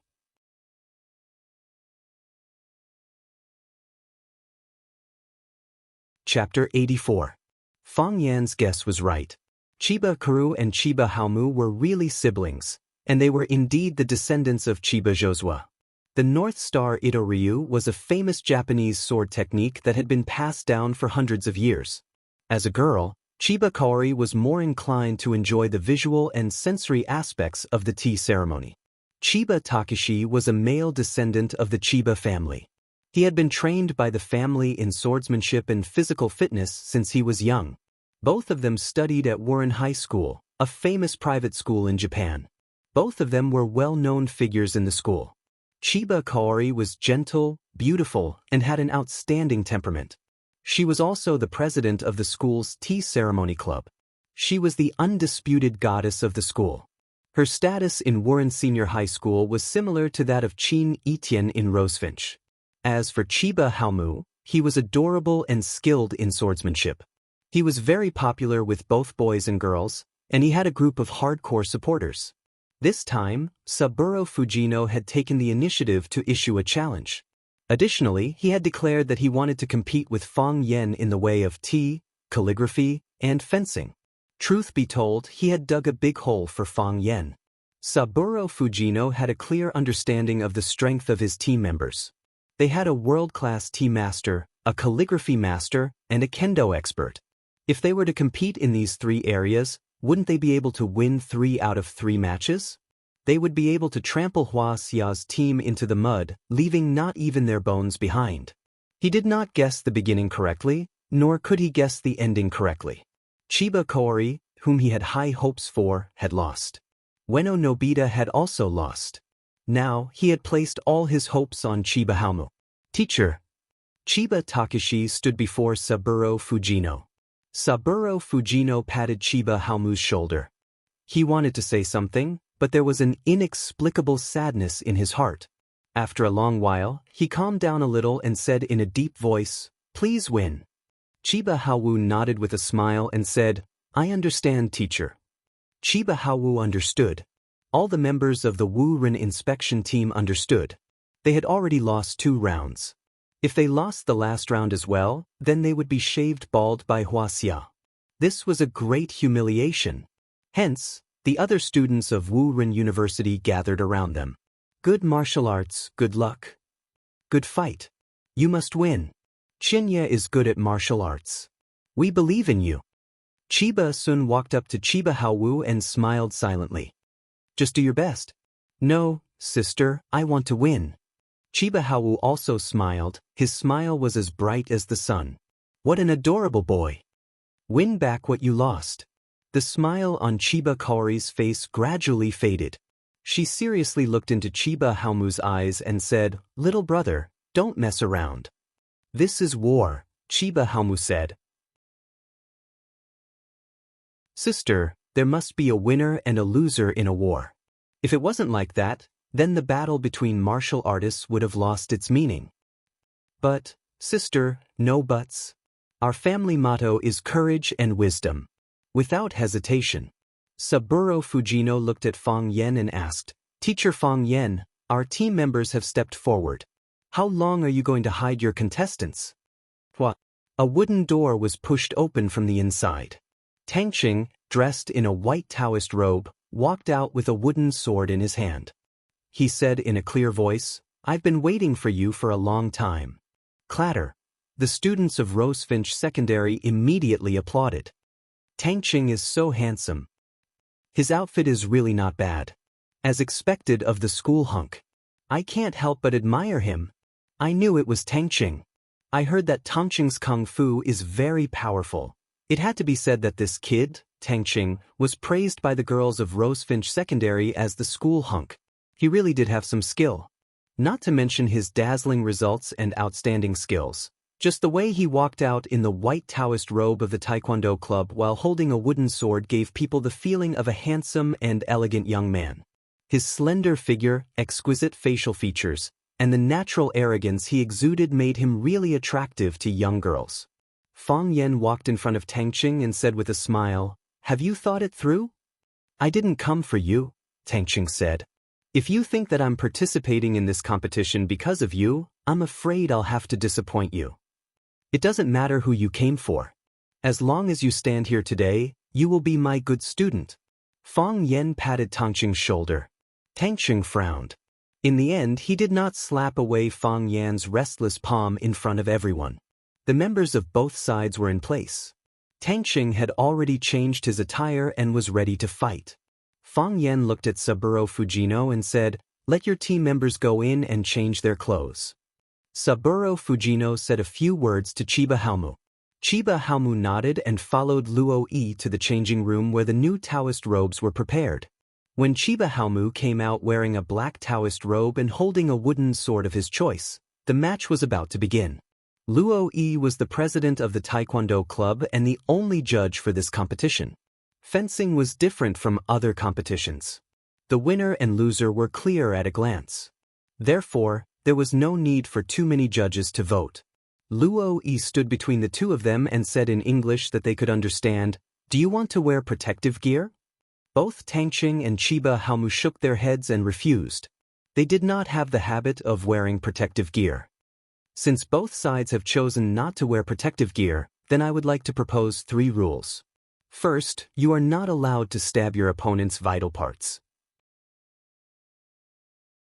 Second, the winning side is not allowed to kill anyone. Most importantly, when I say stop, you must stop immediately. He was afraid that the two of them would fight to the death. If that happened, things would become difficult to deal with. Although they were both using wooden swords, their fists could kill people. Not to mention, the wooden swords in the hands of these experts were not much different from real iron swords. Both Tangqing and Chiba Haomu nodded to show that they understood. Luo Yi took 3 steps back and said, "Members from both sides, salute." Tangqing and Chiba Haomu bowed to each other and performed the traditional etiquette. "Ready!" Luo Yi shouted. After the two of them had finished their preparations, Luo Yi shouted, "Ready!" Chiba Haomu was dressed in a black robe. He raised the wooden sword in his hand high, as though he wanted to cleave his opponent from head to toe. This was his usual starting stance, and it was also the stance that could best showcase his swordsmanship. Moreover, this move of his had a very famous name. It was called Silent Victory. The so-called silent duel meant that after the battle began, the victor would be decided before the bamboo blades in their hands struck each other. The other party didn't even have the chance to hit their own side, much less win. This move was imparted to the famous swordsman Takeyanagi Asashiro. Takeyanagi Asashiro was Chiba Haomu's opponent, but Chiba Haomu liked Takeyanagi Asashiro's fighting style very much. He had especially learned it. Tangqing was dressed in white. He looked relaxed and casual as he sized up the Rosefinch secondary team. The match was about to begin, but Qin Etian hadn't arrived yet. This made him feel both regretful and disappointed. One had to know that before he decided to participate in this competition, he had specially sent a message to Qin Etian. Could it be that Qin Etian's phone ran out of battery and was powered off? There were 3 ways to attack in Sword Dao: Killer Sword, Killer Move, and Killing Aura. Chiba Haomu's killing intent was released as he was ready to strike. His adorable face turned serious, and his eyes were as sharp as an eagle's. He looked at Tangqing with killing intent. He was only waiting for an opportunity to kill in one strike. At this moment, Chiba Haomu was cold, completely different from the image he usually gave others. If the usual Chiba Haowu was an innocent and cute bunny, the current Chiba Haowu was like a wolf on the hunt. Qin Yiqian wasn't here, so the battle still had to continue. Tangqing was amused when he saw Chiba Haomu's expression. This kid is quite serious. He looks like he wants to kill someone. When the corners of Tangqing's mouth curled up, Chiba Haomu's chance had arrived. This was because he knew very well that when a person smiled, it was also when they were at their most relaxed. When the mood was relaxed, the body would naturally relax. This was the perfect time to defeat his opponent. Chiba Haomu slashed out with his sword, and the wind whistled like a flute. This was the sound of the bamboo sword cutting through the air. The sword hilt and blade were burning hot as if they were about to be burned. When an expert made a move, it was obvious whether he was skilled or not. The speed of the sword, the strong airflow caused by the friction in the air, and the aura that enveloped his entire body were enough to make people's hearts tremble. An expert. This guy was definitely an expert. Moreover, he wasn't an expert in the field of student fights. He wasn't the president of the Taekwondo club, nor was he the number one in Huaqing. His opponent was a professional, an adult, and an expert with sharp sword skills that could kill. Tangqing was born into a family of armed escorts, and there were also experts in his family who practiced swordsmanship. The way they drew their swords was exactly the same as the one in front of him. In fact, after experiencing it for himself, this Japanese boy who smiled shyly just now was even more powerful. Tangqing raised his sword to meet the attack. Crack! The two swords collided, and the wooden sword in Tangqing's hand broke into two. Although both swords were wooden, one was the attacker, and the other was the interceptor. One side had accumulated enough strength and momentum, while the other only wanted to block the attack. The tea had spirit, and the sword had murderous intent. Chiba Haomu's wooden sword had murderous intent, while Tangqing's didn't. Intent against intent, murderous intent against no murderous intent, and the one without murderous intent was naturally not a match for the other. Chiba Haomu seemed to have predicted this scene. After he broke the wooden sword in Tangqing's hand, he didn't retract his sword force, nor did he release his sword energy. The sword continued to slash downwards, aiming straight for Tangqing's head. "Don't!" The crowd shouted loudly. Some of the more timid girls couldn't help but close their eyes. They didn't dare to watch the tragedy that was about to happen. With Chiba Haomu's current momentum, if Tangqing's head was hit, it would definitely be split in half.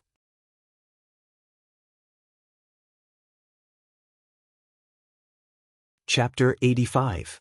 Wielding a killing sword in his hand, his intent was to kill the hearts of others. Chiba Haomu had grasped the essence of swordsmanship, learned sword techniques, nurtured killing intent, and was known as a high-level swordsman. At such a young age, he was able to attain such a level of attainment in swordsmanship. This was truly an amazing feat as expected of someone from a famed swordsmanship sect.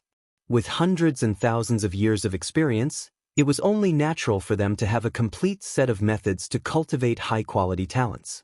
In this era, not only did they need to rely on their fathers, they also needed to rely on their grandfathers. This caused Fang Yan to become extremely furious. If even birth was unequal, what fairness could there be in this world? After thinking about his own life experience, the anger within Fang Yan's heart gradually dissipated. There were some things that they could not decide on. He himself felt quite helpless about it. After cutting down the wooden sword in Tangqing's hand, Chiba Haomu's sword momentum did not dissipate. Instead, he increased his speed and pursued after Tangqing's head. If he were to land a direct hit, Tangqing's head would likely be cut into two, just like the wooden sword. "Don't!" The spectators cried out. Even Saburo Fujino, Matsushima Ki, and the others were terrified. Although they wanted to win this match, they had no intention of injuring the students of the Fellowship Academy. If something were to happen to the students of Rosefinch Secondary, they would not be able to answer to their superiors when they return.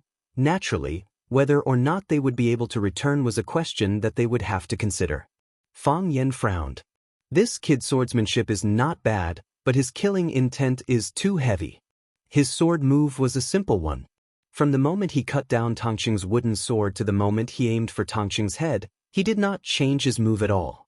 However, his attack was faster and more ferocious. It appeared as though he would not rest until he managed to cut down Tongqing. Although Fang Yan did not have a good impression of Chiba Haomu, he did not shout out to stop him. He had tested out Tongqing's strength. If Tongqing could not dodge this attack, then he would be too disappointing. Mentality. The most important thing was one's mentality. If Tongqing remained indifferent, then Xianxia Haowu would undoubtedly be the winner of this duel. Luo Yi did not exercise the referee's right to stop the match. Originally, he had a cynical attitude, thinking that this was just a child's game. It was really boring. Luo Yi and Tongqing were friends, so he was quite clear about Tongqing's skills. If it weren't for the fact that Tongqing didn't like these troublesome things, the Taekwondo dojo would have been overturned by him countless times. He had sparred with Tongqing before, so he knew how big the gap between him and Tongqing was. He was just a hobby, but Tongqing was a professional. If the swordsmen chosen by the East Asians were not strong enough, they wouldn't even be able to cut vegetables for Tongqing. It wasn't until Chiba Haomu's sword cut straight at Tongqing's head that he felt a little burned. This was how war should be. Tongqing did not disappoint Fang Yan and Luo Yi's expectations. At the beginning, he was a little careless. Compared with the opponent standing in front of him, he was more concerned about whether Qin Etian came to watch his match. Of course, it was necessary to defeat his opponent. He just hoped that when he defeated his opponent, his goddess, Qin Etian, happened to be watching from the side. When he defeated his opponent, Qin Yin could say, "Tongqing is so handsome," or smile sweetly at him. Just a smile was enough. However, Qin Yin did not show up at the match. This made him feel extremely disappointed. When he was in a bad mood, he couldn't help but feel a little down. When he saw the serious look on his opponent's face, he felt a little funny. It was also at this time that Chiba Haowu launched an attack. When Tongqing's wooden sword broke, he was lost for a moment. Before his brain could react, his body had already made the necessary response. He gripped the broken hilt with his right hand and used the hard hilt to block Chiba Haowu's wooden sword. His left hand had already grabbed the broken slender sword that had yet to fall to the ground. Clang! Tongqing's wrist strength was amazing. When he blocked Chiba Haowu's slash with one hand, his left hand grabbed the wooden sword and stabbed it at Chiba Haowu's abdomen. When these two guys fought, they would not stop until one of them died. Chiba Haowu knew that he had met an expert with extremely strong reflexes, so his sword would be useless. He retracted his sword and retreated. Only then did the distance between the two widen. Chiba Haowu gripped his sword with both hands again and raised it high above his head. Tongqing looked at the broken sword in his hand with a serious expression. His eyes also became unprecedentedly serious. They knew that his opponent was an expert worthy of respect. "Tongqing, do you want to change your sword?" "Oh yes." He was the referee, so he was naturally willing to make things easier for Tongqing. Luo Yi could also see that Chiba Haowu was very powerful. If Tongqing kept using a broken sword, he might really be taken advantage of by this Japanese. Tongqing shook his head. "No need. If he doesn't change his sword, I won't either." "Be careful," Luo Yi warned. He didn't force the issue. Tongqing threw the broken sword in his left hand to the ground, leaving only the broken sword in his right hand. The wooden sword split down the middle. Part of it fell off, while the other part remained on the hilt. Thus, the sword hilt became a sharp dagger. Using a short sword against a long sword would definitely be disadvantageous in terms of distance and gravity. However, as long as Tongqing could get close to Chiba Haowu and attack him at close range, the long sword in Chiba Haowu's hand would become a burden. Clang! The two charged at the same time. Chiba Haowu did the same thing as before, slashing down with 180 degrees of gravity. The difference was that he was faster, and the angle of his attack was more strange and tricky, making it difficult to guard against. Tongqing dodged to the side, the short sword in his hand stabbing toward Chiba Haowu's left ribs. So, the long sword in Chiba Haowu's hand quickly changed from a heavy slash to a horizontal slash, slashing toward Tongqing's neck. Tongqing's steps were graceful, and his body had already moved out of the attack range of the wooden sword. Both of them were young and full of vigor, wanting to win this match. Chiba Haowu's advantage lay in his speed and ruthlessness, while Tongqing's advantage lay in his agility and steadiness. The two of them fought with speed, and the flashes of their swords and blades dazzled the onlookers. Fang Yen glanced at Saburo Fujino, who was standing beside him, and found that he was staring at Tongqing with a surprised look on his face. Clearly, he didn't expect that a random student that Fang Yen had found would have such ability. He was actually able to fight invincible Wu Ren's Chiba Haowu to a draw. Originally, he thought that Chen Xiaolian was scheming against him. Could it be that Chen Xiaolian wanted to make him sad again? Saburo Fujino noticed that Fang Yen was looking at him and asked in a whisper, "This student, is he Rosefinch's student?" Of course, Fang Yen nodded his head with absolute certainty.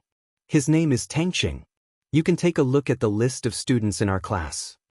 As Fang Yen spoke, he pulled out a list from his pocket. Pointing at number 42, Tongqing, he said, "That's him."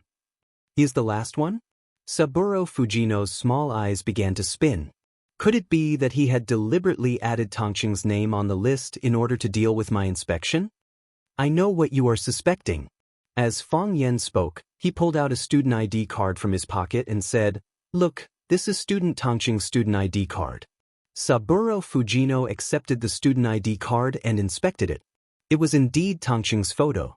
His name and other information were all authentic. But isn't this student ID card a little too new? Did it just get done? It was true that Tongqing's student ID card had just been completed. He had been transferred from Class 1 to Class 9. Naturally, he needed to report it to the school. The school would also need to issue a new student ID card for him. Fang Yen knew that Saburo Fujino was a paranoid person. Be it Qin Itian, Xiao Pinqing, or Tongqing, any one of these students would be an outstanding talent. How could they just happen to be in Class 9? Thus, Fang Yen had made preparations in advance. He had brought along the relevant ID cards of these students. Weren't you suspicious? You are welcome to check it out. Of course, this time, it was fortunate that Qin Itian had been transferred to Class 9 in advance because of him. As for Tongqing, he had been transferred to Class 9 in order to follow Qin Itian. Without the help of these two experts, Fang Yen would not have so easily agreed to compete with the Wu Ren inspection team in the way of tea and fencing.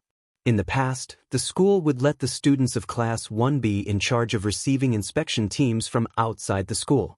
A straw in the wind. From the performance of Qin Itian and Tongqing, Class 1 was indeed full of talents and elites.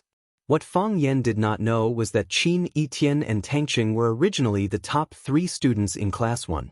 They were elites that the teachers of Class 1 treated like treasures. The two of them skipped Class 1 after the other, causing Class 1's teacher in charge to be heartbroken. He hated Fang Yen to the core. If it were not for Lu Chaoga speaking up for Fang Yen, Class 1's teacher in charge would have long since jumped out and thrown a pair of white gloves at Fang Yan's face. "It was just done," Fang Yen answered honestly. The smile on Saburo Fujino's face grew wider and he said, "Then, is there such a possibility? Tongqing was not originally a student in your class? Is he a student from another class or school? For the sake of this competition, did you specially invite him over?" Fang Yen looked at Saburo Fujino with a smile and said, "Fujino-sensei's questioning expression is truly amusing. Like a cute woman." "Teacher Fang Yen, what do you mean by that?" Saburo Fujino stared at Fang Yen warily. "This fellow could not possibly have that kind of hobby, right? I am a decent person. I have heard that there are 2 types of women. Those who are good-looking but unreasonable and those who are not good-looking but unreasonable. I feel that Teacher Fujino is very similar to the second type of woman." Fang Yen. Saburo Fujino was truly furious. He could still accept being called a woman. However, calling him an ugly woman was beyond the limits of what he could accept. "Teacher Fujino, are you a sore loser?" Fang Yen asked with a straight face.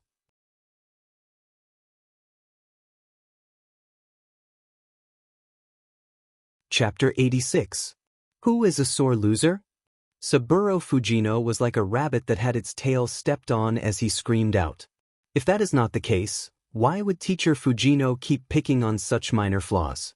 I cannot help but suspect that teacher Fujino is looking for an excuse for his own failure, Fang Yan sneered. Seeing the two clowns bickering again, Lu Chaoga gave them a glance before turning her attention back to the intense battle taking place in the middle of the arena. Matsushima Ki shook his head. He was helpless against these two fellows. I am afraid that you will cheat, Saburo Fujino said with confidence. This is your territory. Who knows what kind of arrangements you will make in order to win? This is a classic example of measuring the heart of a gentleman with one's own yardstick, Fang Yan said with a ridiculing tone. Did anyone invite you to listen in on Class 9? Saburo Fujino thought about it. Back then, Vice Principal Matsushima Ki was the one who suggested to listen in on Class 9. When Matsushima Ki saw that Fang Yan was able to become Rosefinch's language teacher at such a young age, he became curious and suggested to listen in on Class 9. In other words, it was a random inspection and no one had arranged for it. No, Saburo Fujino said. Who suggested the tea ceremony, calligraphy, and fencing competitions? It was me. If that is the case, shouldn't I be the one questioning the school's deliberate arrangements? Why are you questioning us? Fang Yan said with a chuckle. He pointed at Chiba-ku, Ueno Nobita, and Chiba Haomu, who was brandishing his sword. Do you dare swear to all the deities of the two countries that they are not the candidates that you have arranged in advance? Or is it because you already knew that there was such an expert in your team? That's why you deliberately proposed these 3 competitions? Our school has many talents.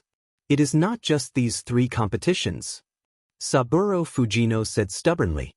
He was not willing to admit that he had planned this out, and the result was a painful truth. Is that so? Then, shall we add 3 more competitions? Fang Yan said with a smile. Saburo Fujino did not dare to agree. Rosefinch had won 2 of the 3 matches he had arranged in advance. If Rosefinch proposed the competition, would they still have a chance of winning?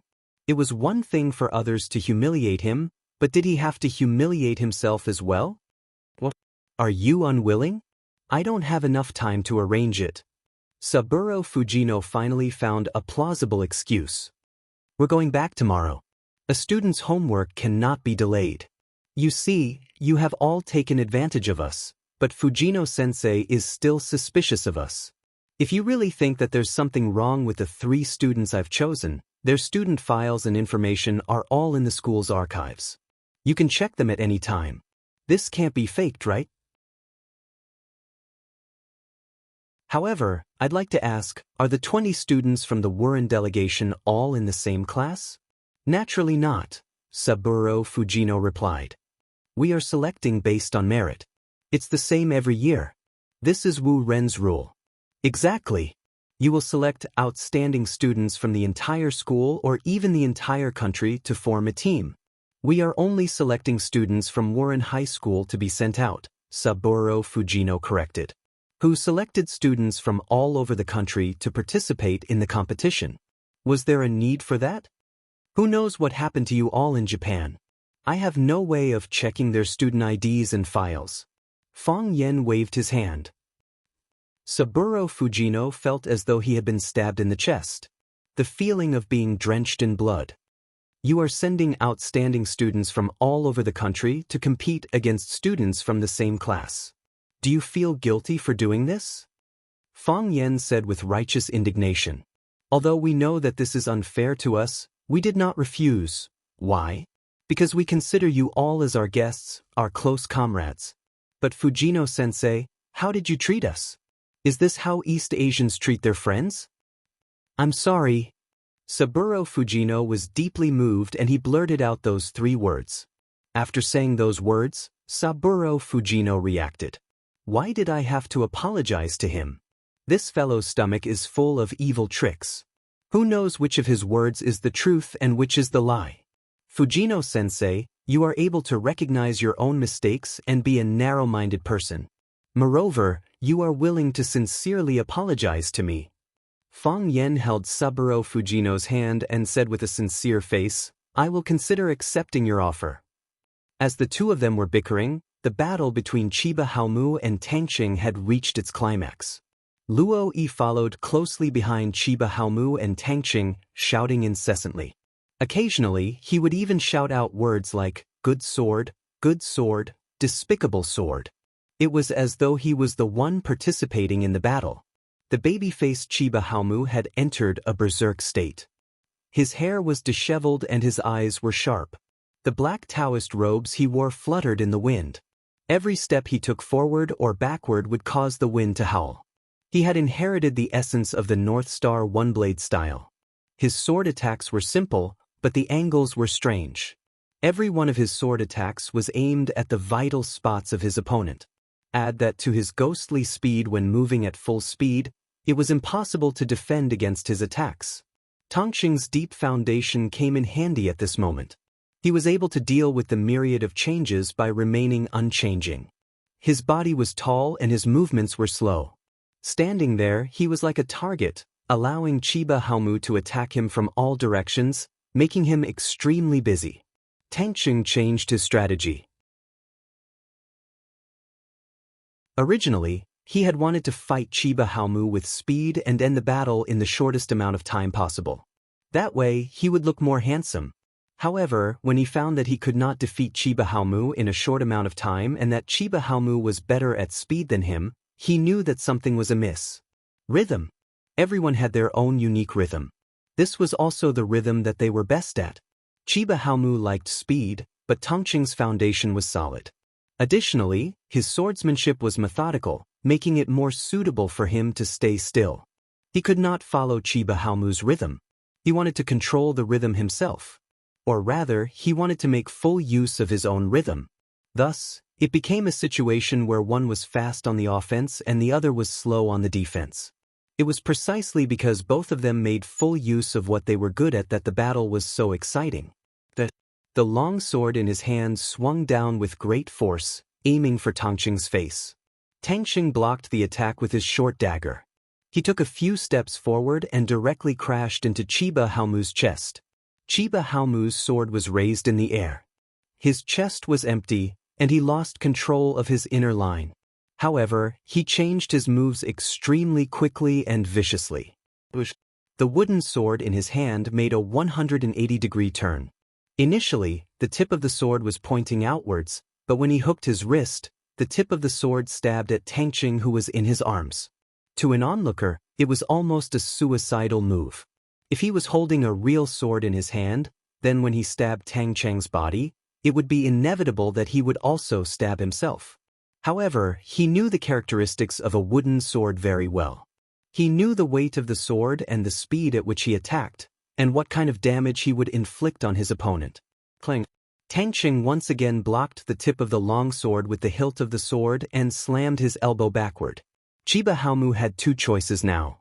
He could either endure the elbow attack and persist in stabbing his long sword into Tangqing's chest, or he could dodge the elbow attack, and his suicidal attack would be nullified at the same time. Chiba Haomu chose the former. In a battle where both sides were evenly matched, the only thing left to do was to make a choice. A smart person would kill 1,000 enemies at the cost of 800 of himself, while a fool would kill 800 enemies at the cost of 1,000 injuries. Victory and defeat would be decided in this way. He could withstand the elbow attack, but he believed that Tangqing would not be able to withstand the full force of his piercing technique. Chiba Haomu grunted. His upper body fell backwards, but his lower body was unusually stable. Creak! The tip of the long sword in his hand moved forward with unstoppable force, grinding against the hilt. The tip of the sword inched closer to Tangqing's chest. As long as it pierced through, Tangqing would instantly lose the ability to fight. Of course, he would lose the ability to fight forever. A miserable scream rang out.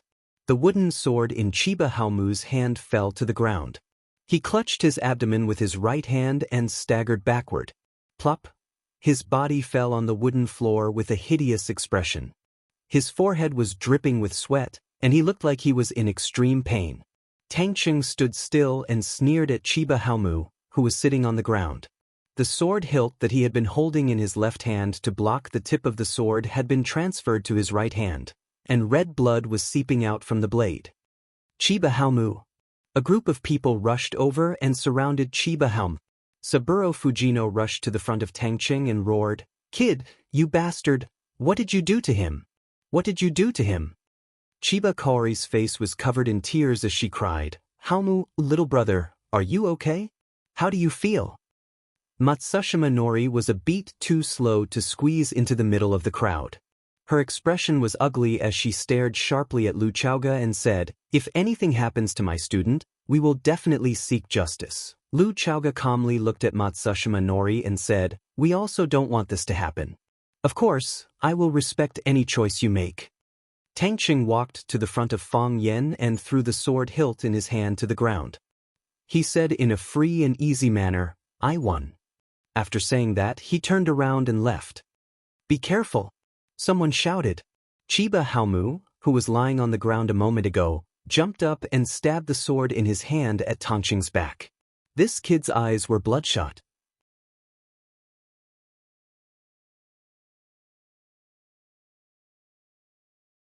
Chapter 87. Tangqing walked away proudly and carefreely. He was proud of the fact that he had just won a match. Moreover, it was a very good match. Although Qiniqian didn't get to see it with his own eyes, he had won in front of Fang Yen.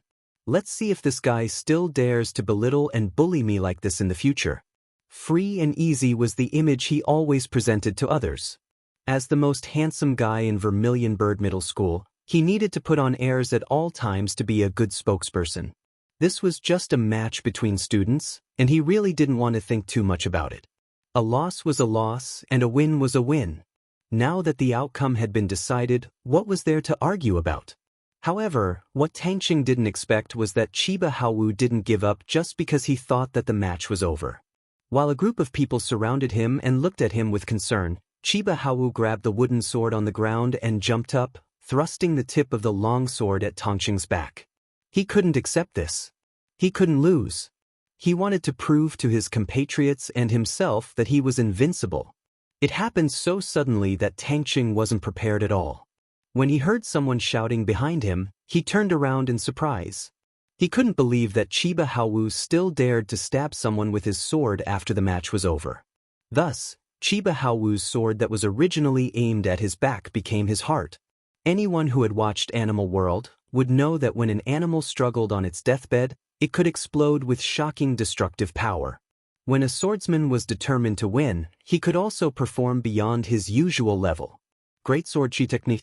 Great sword chi technique. His movements were graceful and ruthless, and his speed was as fast as lightning.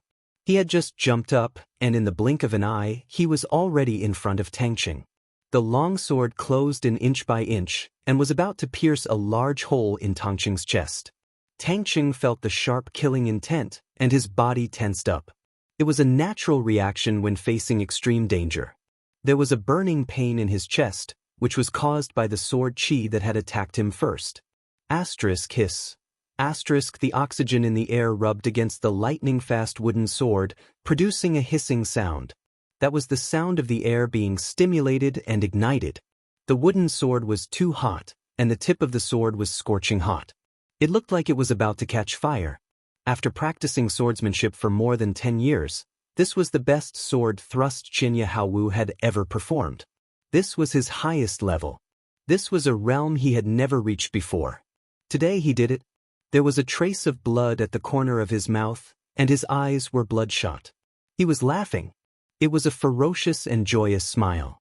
For this sword that he had thrust out with the highest level. Tangqing was dumbfounded.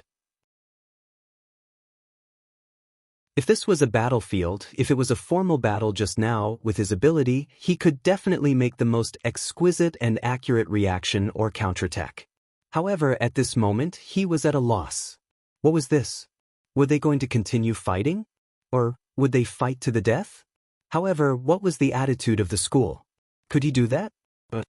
His pupils dilated and his heart was in a mess. Asterisk chi.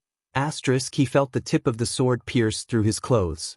The wooden sword was about to continue forward, piercing through his flesh and organs. everything it encountered, even his bones. Qianya Haowu felt it too. There was only one focus in his eyes, and that was where the tip of the sword was. He felt the sound of a sharp sword piercing through something. It was a clear and melodious sound that seemed to come from the depths of his soul. Such a voice filled him with fighting spirit and a sense of accomplishment. Tangqing retreated and retreated again. However, how could this aimless retreating speed compare to Qianya Haowu's flying speed? Kill! Qianya Haowu roared. As he roared, his dantian was full of qi, allowing him to fly faster and more nimbly in the air. All of a sudden, the entire scene underwent a drastic change. Tangqing was still retreating out of habit, while Qianya Haowu's body stopped in the air. The difference between these two extremes was strange and distorted. No matter how hard he tried, the sword could not move forward. Everyone's eyes widened as they watched this unbelievable scene unfold before them. A gust of wind blew, fluttering Qianya Haowu's black robes, Tangqing's white robes, and Fang Yan's soft hair. It was still alive. Everything was alive. It was just that Fang Yan, the time magician, had a little control over it. Fang Yan's body was tilted, one hand holding onto Qianya Haowu's ankle. He had not used his other hand yet. When Qiba Haowu passed by Fang Yan, the only thing he could do was to turn around 180 degrees and grab at the same time, seeing that he had the situation under control and that Tangqing had not been pierced by Qianya Haowu's sword. Fang Yan finally felt relieved. If someone had died, everyone present would not be able to escape responsibility. Whether it was Lu Chaoga, Matsushima Ki, Saburo Fujino, or himself, all of the teachers would face serious charges. Qianya Haowu, for the sake of victory, to satisfy his own selfish desires, he had disregarded the lives of others and the future of a large group of teachers. This narrow-minded madman, this bloodthirsty demon. Fang Yan was enraged. Qianya Haowu's actions had thoroughly enraged him. Fang Yan's right hand pulled hard, and Qianya Haowu's body flew back. Qianya Haowu stabbed back with his sword, but Fang Yan's left hand shot out like lightning and punched his wrist. Clang! Qianya Haowu felt pain in his arm, and the wooden sword fell to the ground. After using the power of Tai Chi to dissipate the remaining power in his body, Qianya Haowu became Fang Yan's meat target. He grabbed Qianya Haowu's calf with one hand, and with his left foot as the axis, he kicked with his right foot. His body immediately spun, and Qianya Haowu's body, which was still in the air, spun with him. Fang Yan's right foot kicked again, and they spun even faster. Thousand-faced spinning top. At first, Fang Yan needed to borrow external force, but when their bodies spun at a certain speed, Fang Yan became the axis, and Qianya Haowu became the pendulum. Now, Qianya Haowu's body was dragging Fang Yan to spin. Whoosh, whoosh, whoosh, everyone could only hear the whistling wind, like an electric fan spinning at a high frequency. In the beginning, they could still see Fang Yan's cold face and Qianya Haowu's frightened eyes. Soon, they became a shadow of the wind. They were standing in front of you, but you couldn't see them clearly. They had countless faces swaying in front of you, and your eyes couldn't take them in. This time, it was the people around them who were worried about Qianya Haowu. Let go of Qianya Haowu. Let go of him, Fang Yan. What are you doing? Principal Lu, ask your teacher to let go of him. Lu Chaoga's face was as cold as frost, and she said in a cold voice, My students are rational, and so is my teacher. I have full confidence in them. Lu Chaoga was fighting back. I have confidence in my teacher and students, but do you have the same confidence? If you have confidence in your students, then what kind of behavior did the scene that just happened in front of your eyes belong to? Matsushima Nori was speechless, and after a long time he said, We have to find a gentler solution. Qiba Haowu was really frightened, and she ran over to grab Matsushima Nori's hand, saying, Principal, please save Qianya Haowu. Please save Qianya Haowu. Matsushima Nori glanced at Fang Yan, who was still spinning in circles, and shook his head, indicating that there was nothing he could do. She couldn't go up and beat up Fang Yan, could she? Qiba Haowu ran to Lu Chaoga and said in English, Principal, I apologize. I know Qianya Haowu. He's too ridiculous, but he's just a child. But he's still a child, Please save him. Everyone has to pay the price for doing something wrong, Lu Chaoga said with a straight face. After saying that, she felt that it was a little familiar. Who said that to her? Fang Yen spun faster and faster, as if he had really turned into a spinning top. If the little flags on the Spring Festival Gala were to spin at this speed, they wouldn't even last 10 minutes. When they reached a subtle speed, Fang Yen suddenly let go of Qinya Haowu's ankle. Qinya Haomu was like an arrow that was shot out, flying forward quickly. Before Chiba Haowu could rejoice, she saw Fang Yen running in the direction where Qinya Haowu was flying. Fang Yen ran forward, and when his toes touched the ground, he bounced up and landed without a sound. He was running on the ground, while Qinya Haowu was flying in the air. From a bystander's point of view, it looked like Fang Yen was running with Qinya Haowu on his back. Of course, Fang Yen wasn't running with him on his back. He had other uses for his hands. Bang, bang, bang. His fists shot out like lightning, hitting Qinya Haowu's head, face, chest, abdomen, and every other part of his body that he could reach. With each punch, Qinya Haowu's body would rise and fall at an even faster speed. Fang Yen punched again and sent Qinya Haowu flying higher into the air. The dojo was huge. Fang Yen pulled Qinya Haowu's body from the entrance to the inner wall. Seeing that Qinya Haowu's head was about to hit the wall in front of him, Fang Yen suddenly did a 180-degree handstand. With both hands on the ground, he kicked with his right foot at lightning speed. Bang! What a beautiful shot! Qinya Haowu's body flew high into the roof of the dojo and then fell at a speed that was difficult to see with the naked eye. Clang! His body fell heavily on the wooden board, and he landed face first on the ground with his butt facing the sky. He didn't move or make a sound for a long time. The entire venue was silent. Everyone stared at Fang Yen with widened eyes. They looked at the handsome and tall man standing in the middle of the dojo. Was he a Superman hidden in the human world?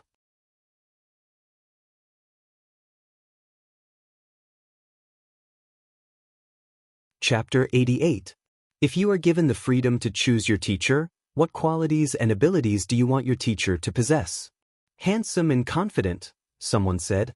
Knowledgeable and knowledgeable, someone else said. Amiable and able to get along well with the students. This was the common wish of the students. There might be 1,000 answers to this question, but not a single student would request for their teacher to know martial arts. Martial arts was one of the traditions of Wuxia and one of the labels of Wuxia's culture. Even some foreigners would praise Wuxia's martial arts.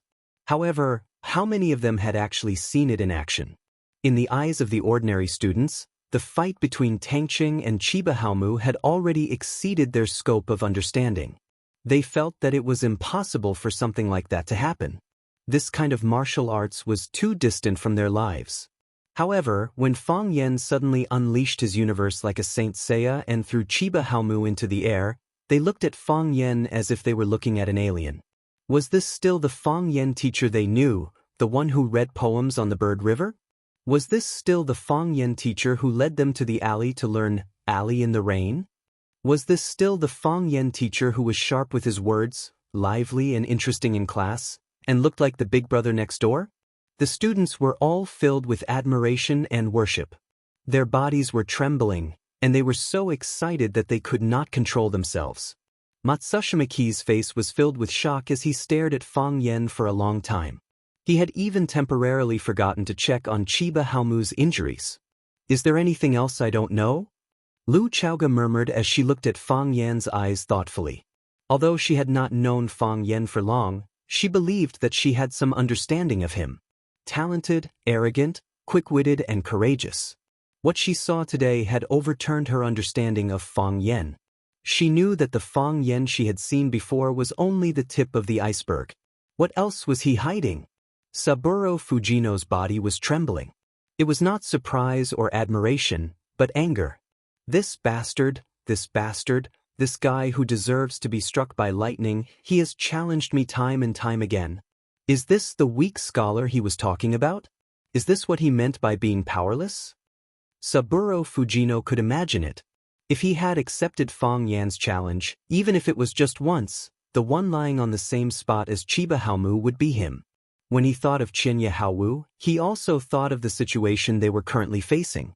Saburo Fujino quickly rushed over to the spot where Chiba Haomu had fallen. He grabbed Chiba Haomu's shoulder and shook him. Chiba Haomu, how are you? Wake up. Hearing Saburo Fujino's shout, the others reacted. Kei Matsushima, Chiba-kuru, and the teachers and students of the Warren investigation team gathered around him. They looked at Chiba Haomu's body worriedly. Even now, his eyes were still closed and he did not move at all. He didn't know what was going on. If you continue to shake him, his bones will fall apart, Fang Yan said coldly. He just couldn't understand why some people would hug and shake someone when they saw someone fainting on the ground. Didn't they know that this kind of action could sometimes kill someone? After the high-intensity exercise earlier, Fang Yan had vented out most of the anger in his heart. He was also a martial artist. Moreover, he was a martial artist with style and morals. After thousands of years, the words, martial art moral, had been deeply engraved in the blood of every martial artist. Regardless of whether it was a sect or a family, martial artists must first cultivate their morals. If one's morals were not right, one's martial arts would not be pure. Those who learned martial arts and used it to harm others would be known as demons in the past. Now they would be known as scum. Fang Yan was strict with himself, and he abided by the ancient spirit of martial art moral. Thus, when he saw scum like Chiba Haomu appear, his mood was particularly bad. If such a person was in ancient times, everyone would have the right to punish him. Moreover, the consequences of Chiba Haomu's actions were too serious. He only wanted to win, he only wanted to stab out with his sword. If he were to succeed, how would they end up? How would Rosefinch Secondary end up? How would his dearest, most respected and most beloved Lu Chaoga end up? For a moment, Fang Yan's rationality was overshadowed by his anger. He gulped down a mouthful of saliva with the smell of blood. Thus, he spun, chased and sent him flying with a kick. Only by doing so would his heart feel better. Hearing Fang Yan's words, Fujino Saburo quickly loosened his grip on Chiba Haomu's shoulder. Fang Yan. Fujino Saburo shouted at Fang Yan. Fujino-sensei, do you want to reason with me? Fang Yan stared at Fujino Saburo with a sharp gaze and spoke in an unfriendly tone. Fujino Saburo was a little afraid of Fang Yan. Teacher Fang Yan. Matsushima Ki's voice was calm. However, it was clearly more intimidating compared to Fujino Saburo's shout. What happened to Chiba Haomu? If anything happens to him, you will bear all the responsibility. If he does not die, I will bear all the responsibility. If he dies, the school will bear all the responsibility, Fang Yan sneered. Similarly, if anything happens to my student, you will also bear all the responsibility. Fang Yan turned to look at Tangqing and asked, You have not fainted yet? Tangqing looked at Fang Yan with a confused expression. So many things had happened so suddenly that he was still in a daze. Wasn't it just a friendly match? How did it end up like this? Don't you feel dizzy and your internal organs are on fire? Don't you feel like you are about to faint? Fang Yan asked. Only then did Tangqing understand. He clutched his chest and shouted, My heart is in so much pain. I cannot take it anymore. I cannot take it anymore. Plop. Tangqing shamelessly lay down at the entrance of the building. His posture was very unsightly. Fang Yan pointed at Tangqing, who was lying on the floor, and said angrily, This was originally a match to deepen our understanding and friendship. Our side has always adhered to the principle of friendship first, competition second. We have always been respectful and modest, courteous and restrained. What did you do? Ambushing someone when the match is already over, what kind of behavior is that? This is a shameful behavior, a shameless behavior. Chiba Haomu's sneak attack caused our team member to be seriously injured and he is currently unconscious. If anything happens to Tangqing, we will use the most severe and violent means to demand justice. Rosefinch is not someone that can be bullied so easily. Saburo Fujino and Ki Matsushima exchanged glances and understood the meaning behind those words, fake injuries. They knew that Tangqing had deliberately lied down on the floor and his injuries were not that serious. However, if they insisted that Chiba Haomu's sneak attack caused Tangqing to be seriously injured and that he was still unconscious, there was nothing they could do. They could not just run to the sickbed and point at Tangqing and shout that he was faking injuries and that he was actually fine. Whether his body was injured or not, they could easily find out. Whether his head was injured or not, how could they be sure? Ki Matsushima looked at Lu Chaoga, implying that she needed to make a decision on this matter. After all, this happened in Rosefinch's territory. Lu Chaoga looked at Fang Yen and said, "Send the injured team member to the hospital for treatment?"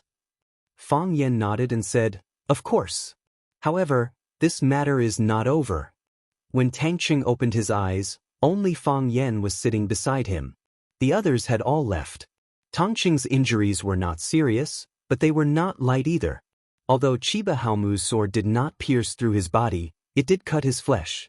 If Fang Yen had not grabbed Chiba Haomu's ankle, the consequences would have been terrible. In addition, he had exercised too much in the afternoon. As he was undergoing one checkup after another, he unknowingly fell asleep. When he woke up again, his exhaustion disappeared and he felt much better. "Don't be so fast," Fang Yen said. "If Chiba Haomu is unconscious for 1 day, you will be unconscious for 2 days. If Chiba Haomu is lying here for half a year, you will be lying here for half a year and a day. We must endure longer than them." "There is no need to do this, right?" Tangqing said with a bitter face. If what Fang Yen said was true, Chiba Haomu would not recover after half a year. Would he really have to spend half a year on the sickbed? He felt that he would go crazy. Moreover, how could he pursue Qin Etienne while lying on the sickbed? If Qin Etienne was snatched away by another boy while he was lying on the sickbed, who would be responsible? He was a boy with dreams and goals. There were too many things for him to consider. "Who am I?" Fang Yen pointed at his face and asked. "Fang Yen?" Tangqing looked at Fang Yen with a puzzled expression. What was wrong with this guy? Did he not even know who he was? "Teacher, the language teacher of class 9. "No, I am your savior," Fang Yen said. "You have to admit that if I did not save you today, you would not have the chance to open your eyes and see me. You would not have the right to breathe the air in this ward that is not considered fresh, let alone talk to me. Am I right?" Tangqing's heart was extremely bitter. He owed Fang Yen a favor, a huge one. "I beat up Chiba Haomu for you, right?" "Yes. Although I am not someone who expects others to repay favors, if Chiba Haomu does not recover, Wu Ren will definitely hold me responsible. If they hold me responsible, I will be in a lot of trouble. Of course, if your injuries are more serious than his, they will not have the right and face to trouble me. Tell me, how are you going to repay me for saving your life? If Chiba Haomu is in a coma for 1 day, I will be in a coma for 2 days. If Chiba Haomu is in a coma for half a year, I will be in a coma for half a year and a day," Tangqing said with a sad face. Fang Yen patted Tangqing's shoulder and said, "As expected of my, Fang Yan's, student. When I first saw you, I felt that you are a good man who will never go back on your word."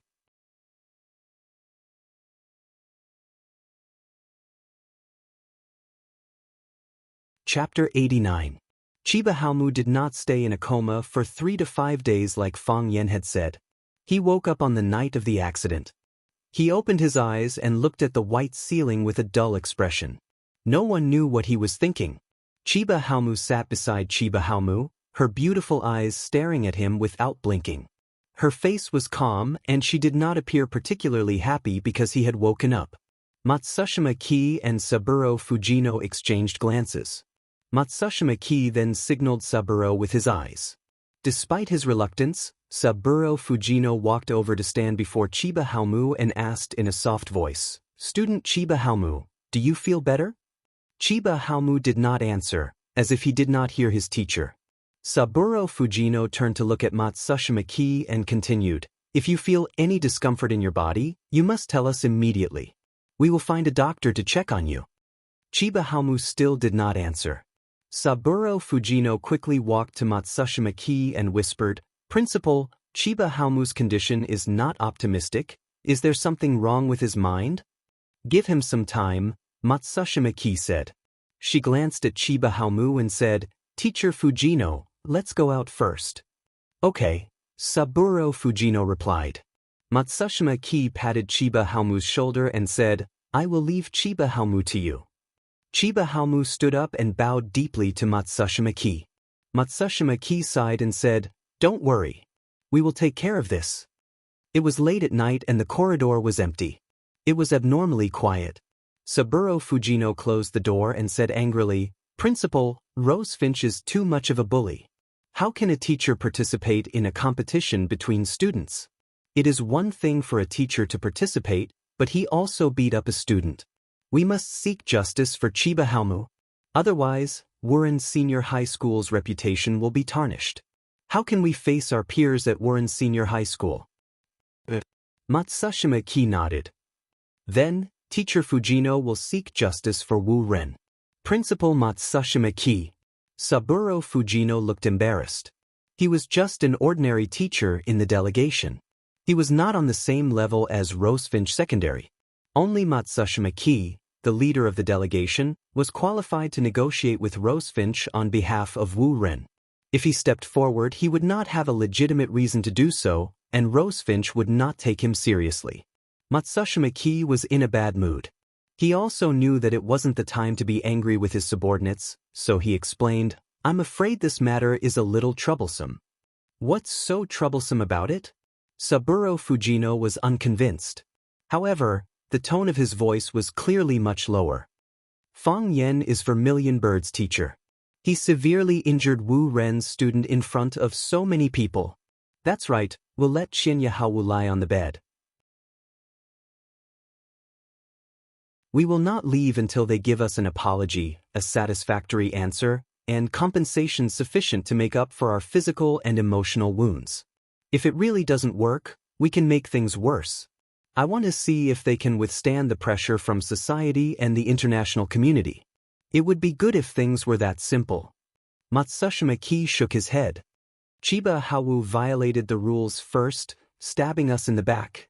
They have something to use against us. That teacher surnamed Fang is too cunning.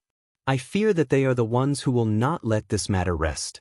Principal, you mean to say, not only will they not admit their mistake, they will also cause trouble for us. Based on your understanding of them, what do you think? Matsushima-ki asked. Saburo Fujino thought back to how he had interacted with Fang Yen and nodded with certainty. They will definitely do that. However, none of their team members were injured. What reason would they use to cause trouble for us? Some of our team members were injured. That is a fact that everyone knows. How do you know that none of their team members were injured? Chiba Haowu did not stab him at all. He was standing there perfectly fine, but he also fainted on the spot. That was a trick. Saburo Fujino was unable to continue. If they can trick, why can't Rosefinch do the same? Besides, what evidence do you have to prove that Rosefinch is cheating? Let's reconcile, Matsushima-ki said. Find a way to reconcile. What a humiliation. Saburo Fujino felt his chest aching again. Ever since they had inadvertently walked into Fang Yan's class 9, his chest had been aching ever since. I think the most humiliating thing is yet to come, Matsushima-ki said in a heavy tone.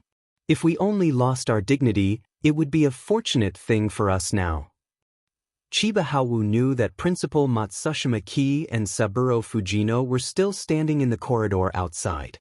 Chiba Haowu's impulsive action had pushed the Wuren inspection team into a very unfavorable situation. They were probably having a headache over how to deal with the aftermath. She did not deliberately listen to the conversation outside. She looked at Chiba Haowu's dry lips and said, "You need to drink some water." Chiba Haowu did not respond. Chiba Haowu did not need his answer. She walked over and poured a cup of water for him. Then, she used a spoon to feed him. Chiba Haowu only swallowed. There was no expression on his face. "What do you want?" Chiba Haowu asked softly. "Is it just victory?" "If father knew what you did, he would definitely feel ashamed of your actions," Chiba Haowu said. Chiba Haowu finally reacted. A flash of sadness flashed across his eyes. Then it was replaced by anger. He pointed at the door of the ward and said, "Get out." Chiba Haowu did not go out. She scooped another spoonful of water and fed it to Chiba Haowu. Then, she said, "Since you were young, the person you admired the most was father. Although you've never said it, I can see it in your eyes. You have talent and you work harder than anyone else. You want to catch up to him and even surpass him. No one will doubt this, even I firmly believe this. You will definitely be able to do it. You will become a better swordsman than father. I don't understand swords. I only understand tea. However, I believe that everything in this world is connected. If you don't wash your hands clean, then the tea you brew will definitely have a strange smell. It's the same with swordsmanship. If you don't wash your heart clean, then your swordsmanship will no longer be pure." "Are you teaching me a lesson?" Chiba Haowu sneered. "Teaching your failed brother a lesson? Tell him how much of a failure he is? Some people can never reach the pinnacle of swordsmanship in their entire lives. Because he is impatient for success. It's just like brewing tea. If the water isn't boiling, the tea will be green. If it's boiling for too long, the tea will be astringent. Little brother, I just want to tell you not to do inappropriate things at inappropriate times. You don't understand a swordsman's pursuit of the highest swordsmanship. You don't understand a swordsman's thirst for victory," Chiba Haowu said fiercely. "You won't understand." "I understand. How can I not understand?" Chiba Haowu's voice was gentle and soft as if she would never be anxious. "I also want to brew the best tea in the world. I also want to win. Who likes the feeling of failure? But I'm willing to wait. I believe that I can do it and one day I will. So, I don't mind giving myself more time. What I'm pursuing is different from what you're pursuing," Chiba Haowu said. "What I want is to win every match. I won't allow myself to fail." "But you still lost," Chiba Haowu said. "You should know that there's still a gap between you and your opponent. Even that swordsman named Tangcheng can't compare to you in terms of composure and magnanimity, let alone that teacher who stopped you." Chiba Haowu closed his eyes in pain. Fang Yen, that demon-like existence. He was like a giant with infinite strength, while Chiba Haowu was only a short and ugly dwarf. He was completely powerless before him. Why? Chiba Haowu clenched the bedsheet tightly. Because he used too much force, the plain white bedsheet was twisted out of shape, and he tore a few holes in it. Why can he do it? Why can he do it? He really couldn't understand. Fang Yen didn't look much older than him. Why was he able to have such skills? Could it be that Japanese swordsmen really couldn't compare to Wuxia swordsmen? Or could it be that because Wuxia was the origin of martial arts, any random swordsman from Wuxia was an unbeatable monster? Chiba Haowu came from a famous kendo family and was also a top-notch expert in the surrounding circle. Everyone who saw him was not stingy with their compliments. Everyone who fought with him said that his swordsmanship was amazing. Other than his father, who did not praise him, everyone said that his future was limitless. He was proud, but he was also impatient. He knew that his father didn't praise him because he wasn't good enough. He wanted to conquer everyone, including his father. During this trip to Wuxia, he first met Tangcheng, a well-matched opponent, and then he met Fang Yen, a superhuman teacher. In the same class, there were already 2 people who could defeat him. Then, how many experts did Wuxia have? When he thought of the answer to this question, he felt a chill run down his spine. Chiba Haowu gently stroked Chiba Haowu's tightly furrowed brows, trying to calm them down a little. She said, "If you have too many things on your mind, your hand that holds the sword will become heavier. Let go of your burdens and become a true swordsman. Win everyone's respect like your father." "I don't care if I win people's respect."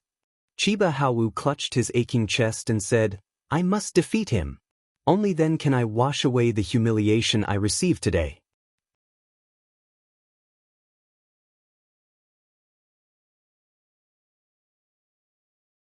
Chapter 90.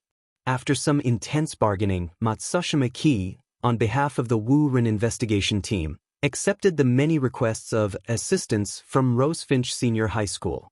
Finally, the matter was temporarily put to rest. According to the usual rules, when the investigation team finished their work and was ready to return home, Rosefinch Secondary would host a cocktail party to welcome them. At the same time, it was also a farewell party.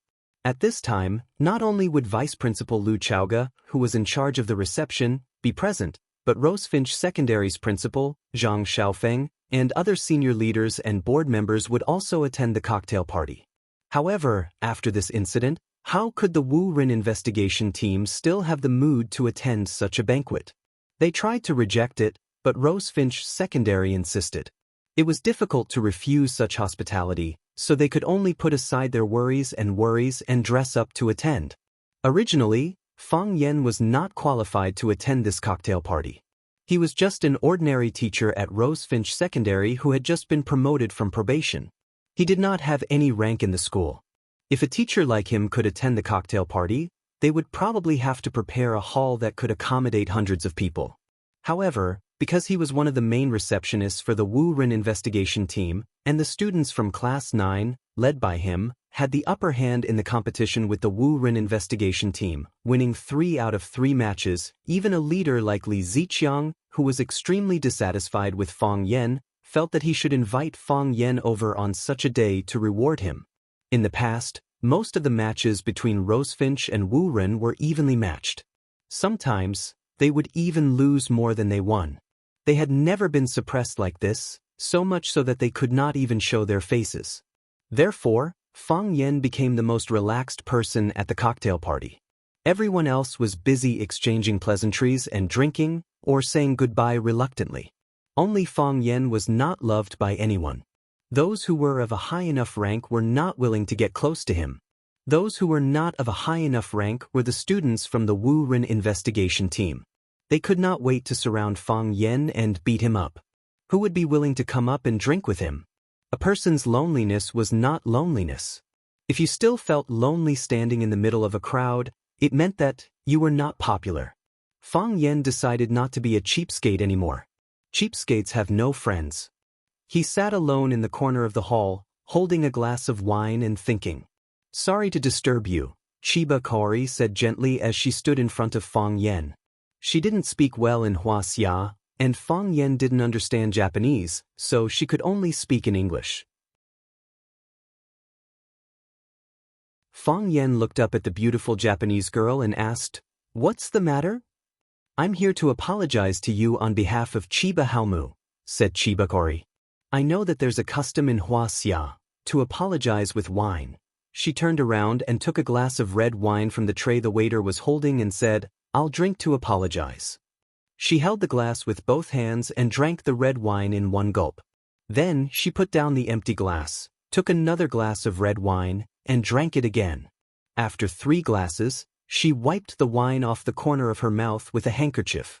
She looked at Fang Yan and said, "I hope you can accept Chiba Halmu's apology." "I don't accept it," said Fang Yan. Chiba Kaori looked at Fang Yan in surprise. She didn't understand what he meant. First, we in Wuxia do have a custom of drinking to apologize, but it's mainly done among our colleagues and friends. Does Chiba Halmu think of us as friends? Second, we drink with white wine. A large glass of white wine. Is a sip of red wine an apology? This is your apology, not Chiba Halmu's apology. I believe that a guy who stabbed his opponent after a duel won't repent so easily, right? I think he hates me even more now. That's my guess. I don't care if you believe it or not, but I do. Of course, I have nothing to fear. If he dares to come, I'll just beat him up again. And the fourth. Actually, I only like to say 3 things because it sounds more complete. Adding a 4th thing feels a little out of place. Don't doubt that I'm a Virgo. You're not only here to drink to apologize, but also for something else, right? Chiba Kaori's breathing quickened. Her eyes widened unnaturally as she stared at Fang Yan. Everyone in the investigation team said that Wuxia was treacherous and cunning, and it seemed to be true. His eyes were always smiling, as if there was nothing he didn't know. Fang Yan picked up the glass and took a sip of the juice. He looked up at Chiba Kaori and said, "So, what's your purpose? You can't beat me. Quarrel? You're not that kind of person, and neither am I. Threatening me before leaving doesn't seem to have any meaning. Fang Yen suddenly felt a little embarrassed. Are you here to be friends with me? That must be it. One must know that women's desire to compare themselves with others was very strong. She lost to Qin Etian in the tea ceremony, so she must be very angry. They were both proud and arrogant girls, so why was she stronger than them? Coincidentally, she heard rumors that Qin Etian liked her, so she wanted to be the first to conquer her. That way, she would be able to surpass Qin Etian. So what if you're good at making tea? So what if you have a strong aura? I still got the boy you like first. Fang Yen was very angry. What did they think he was? Hearing Fang Yan's words, Chiba Kaori became very embarrassed. She looked at Fang Yen and said, I just want to tell you on behalf of Chiba Haomu, he will definitely defeat you. He will defeat you fair and square. I like idiots who can't beat others but like to look forward to the future. It's as if he can't beat me now, but he can beat me in the future. Since he has this intention, I have no reason not to help him. Which ward is he staying in? I'll give him a chance to defeat me fair and square. He's a guest, so I can't let him leave with regrets. Sensei Fang Yen, I'm not talking about now. Chiba Kaori felt that she couldn't communicate with Fang Yen. What she meant was to give Chiba Haomu some confidence and more motivation. She would tell Chiba Haomu that she had already challenged Fang Yen on his behalf. Moreover, she would tell Chiba Haomu that she had predicted his victory in front of Fang Yen, who said that the competition was going to start now. When is that? Fang Yen asked. When Chiba Haomu steps on Huaxia's soil again. Chiba Kaori said. She knew that if Chiba Haomu didn't have the confidence to defeat Fang Yen, he probably wouldn't step on Huaxia's soil again. Fang Yen shook his head and said, It seems that the initiative is in Chiba Haomu's hands. If he can't beat me and hides in some Japanese village, where will I go to find him? You are insulting a swordsman's desire to win, Chiba Kaori said. I'm short-sighted. Why don't I go and let him beat me up now? Not far away, Vice Headmaster Matsushima Ki, who was drinking and chatting with Lu Chaoga, saw Fang Yen and Chiba Kaori in the corner. He immediately frowned and whispered to Saburo Fujino, who was beside him, Chiba Kaori and Fang Yen are together? Hurry up and go take a look. Don't let Chiba Kaori get bullied. Seeing that, Saburo Fujino was greatly shocked and he quickly moved toward the two of them. Fire, Theft, and Fang Yen. This was the consensus of the Wu Ren inspection team. This is an unforgettable trip for me. Matsushima Ki stood on the tea stage and gave a speech. This was the usual procedure of a cocktail party. She looked at the crowd below the stage with a solemn expression and said, I have led groups to over 20 countries and participated in nearly 100 exchange and inspection activities. However, none of them have been as shocking and thought-provoking as this one. Yes, I have been reflecting on it for the past few days. I have been reflecting on our mentality, our attitude, and more importantly, what is Wu Ren lacking? Wu Ren is a top-notch school in Japan, and its students are all favored by the heavens. Thus, be it Wu Ren's teachers or students, we are filled with pride and a sense of accomplishment. Pride is not wrong and achievement is not wrong, but the mistake is that while we maintain our pride, we lose the modesty and respect for our friends. Not only are we outstanding, our friends are also outstanding. Rosefinch Secondary has proven this point with its 3 victories. The culture of the Tang dynasty is in Japan. Many people say that. Sometimes even I feel proud of it. I thought that it was us, Japan, who had preserved and developed the culture of the Tang dynasty in Huaxia. We have a heart that cherishes and passes down our traditional culture. However, this time, I found out that it is not the case. We package our culture and display its essence to the world. However, this culture has been integrated into the lives of the people of Huaxia. This is too common for them.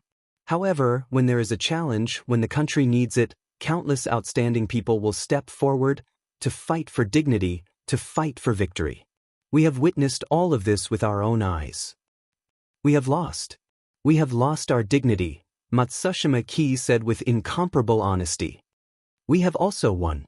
Me, my students, and every member of our Wu Ren inspection team, we have learned to reflect. We have a humble and unyielding determination. I believe in my students. I believe in my colleagues. I will bring back the defeat of these 3 matches as the greatest gift. The applause was thunderous. Sitting on the plane to Japan, all the members of the Wu Ren inspection team heaved a sigh of relief. Wuxia is too scary, someone said. That's right. Chiba Haomu is invincible, but he was defeated by them. Any random teacher is so powerful. Is their school full of such masters?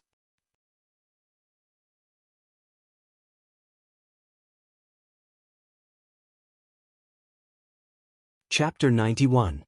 The happiest person was Tangqing when the Wu Ren investigation team left. He jumped up from the bed excitedly and said, "They really left? Xianxia Haowu left too?" They left. Qinitin sat on the chair and was peeling an apple in her hand. Her movements were very skillful, and the whole piece of apple skin became a piece. It looked very beautiful as it hung in the air. That's great. If Xianxia Haowu is fine, I won't have to lie in bed for half a year, Tangqing said happily. He had been worrying about this matter for the whole day yesterday. If Xianxia Haowu really stayed in Wuxia and didn't leave, then his life would be ruined. He did not want to spend his youth lying in bed in a vegetative state.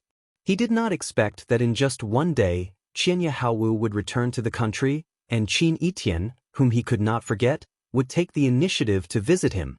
Was there anything more blissful than this? Half a year? Qin Etian raised his eyebrows and quickly understood. Fang Yan asked you to do it? Fang Yan sensei was worried that they would go back on their word. So you guys decided to go back on your word first? I did not. Tangqing quickly explained. He was worried that Qin Etian would think that he was a dishonest boy who liked to play tricks. He said, Sensei Fang Yan asked me to do it.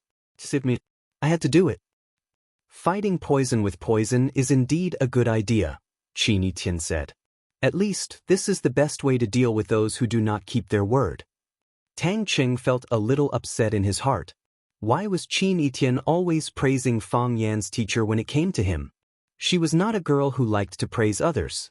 He wanted to ask what the relationship between Qin Etian and Fang Yan was, but he could not bring himself to ask. It was rare for them to be so harmonious, and he did not want to ruin the atmosphere at this moment. After peeling the apple, the peel fell into the trash can on the ground. Tangqing said pitifully, "Be careful not to cut your hand.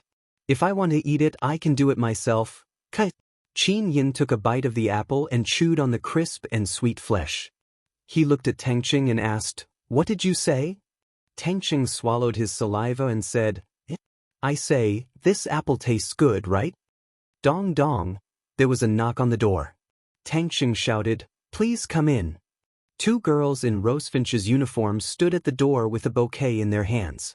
Their faces were red as they said, "Student Tangqing, we heard that you were injured, so we came to see you." When they saw Qin Etian sitting in front of the window in the ward, they hurriedly greeted Qin Etian and said, "Senior Sister Etian is here too." This was already the 20th batch of girls who had come to visit Tangqing in the past 2 days. Some came alone, some came in groups, and some came in groups. Tangqing, the most handsome boy in Rosefinch, was indeed very charming. This time, after he seriously injured a kendo master sent by Japan, his reputation was pushed to an unprecedented height. They sent flowers, apples, and all kinds of gifts. The apple that Qin Etian ate was given by them. Qin Etian smiled and nodded at them.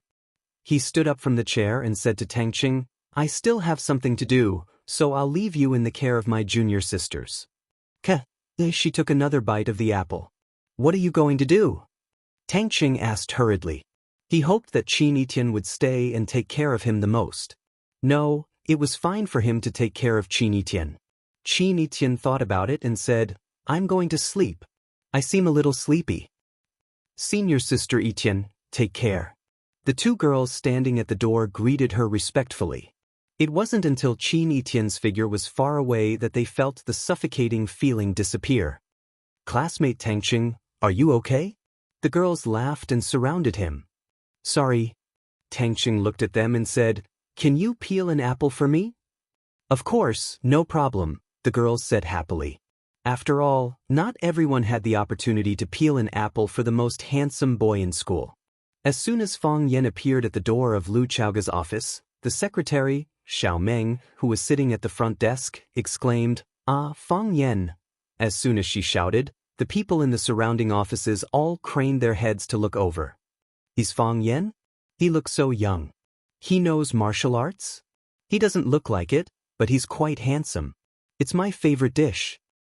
He's the one who beat up the Japanese, like that. I heard that person is very powerful in Japan. After 2 days of adaptation, Fang Yan was already used to this kind of discussion. If the exchange competition with the Warren investigation team caused Tongqing's popularity to soar, then Fang Yan really became famous after this battle.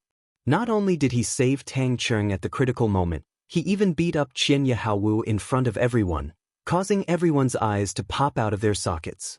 Now, the students of Class 9 walked on campus with their heads held high.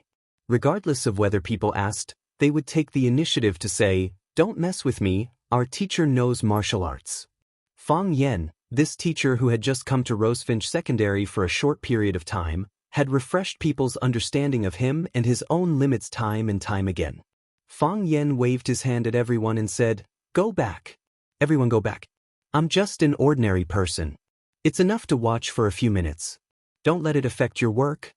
"You're not ordinary at all," Xiao Meng said with a red face. "I saw it with my own eyes. You're amazing." Xiao Meng was Lu Chaoge's secretary.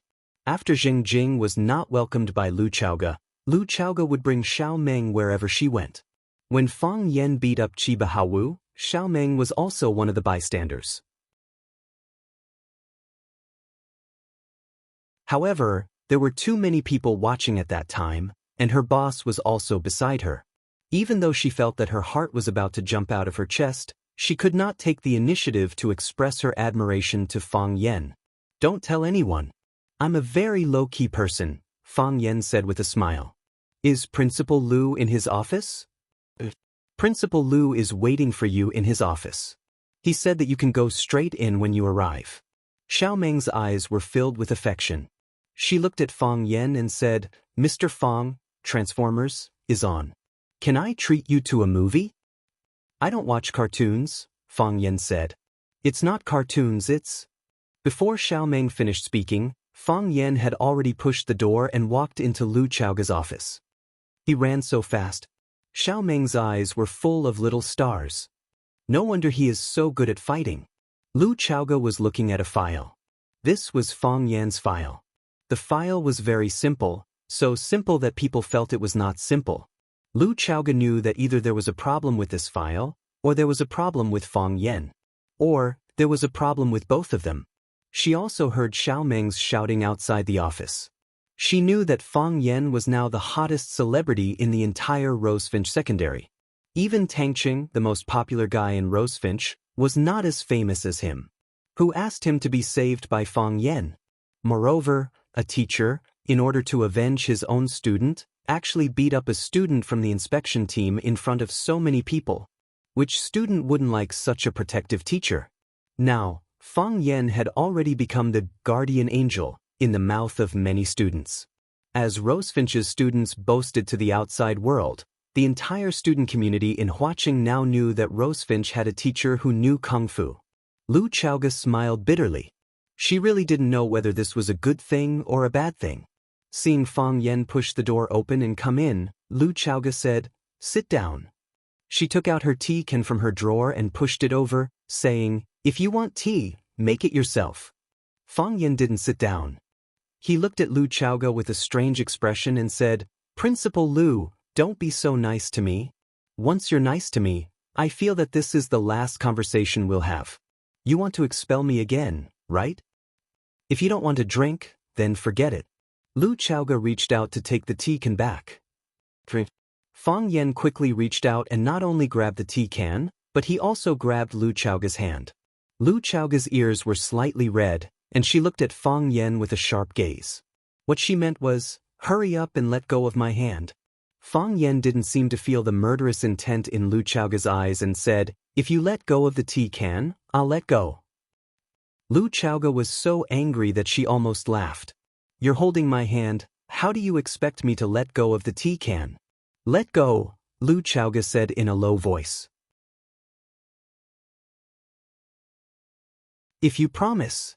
Fang Yan originally wanted to insist, but seeing that Lu Chaoga's expression wasn't right, he quickly let go. Whether you promise or not, I'll let go. Lu Chaoga put the tea can in front of Fang Yan, but she didn't take it back. She looked up and down at Fang Yan, and after a serious look, she asked, Fang Yan, what else are you hiding from me? Too much. Fang Yan said very frankly.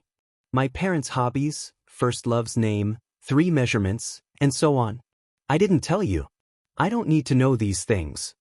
Lu Chaoga wanted to get angry again. I know. That's why I didn't tell you. Lu Chaoga stared at Fang Yan with a sharp gaze and said, you know how to arrange flowers, know calligraphy, have a deep literary foundation, have a great-grandfather, and have profound kung fu. Fang Yan, who are you? Why did you come to Rosefinch? Others don't know why I came to Rosefinch, but don't you know? Fang Yan asked aloud. Lu Chaoga's heartbeat sped up for no reason, and she said expressionlessly, how would I know why you came? She was worried that Fang Yan would say something messy, and faintly worried that he wouldn't say those words. For the inheritance. Fang Yan said in a deep voice. I want to teach them how to arrange flowers, I want to teach them calligraphy, I want them to appreciate the glory of Chinese culture, I want them to not be bullied. Spider-Man said that the greater a person's ability, the more responsibility he has. I want to follow his example and contribute what I have learned to the country, to society, and to my students. Yes, I'm such a person. A person who is simple but not simple, ordinary but not ordinary. Tell me the truth.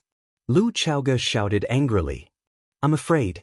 You don't know, that woman hits people too hard. I'm scared of her. Fang Yan said with a sad face, feeling wronged.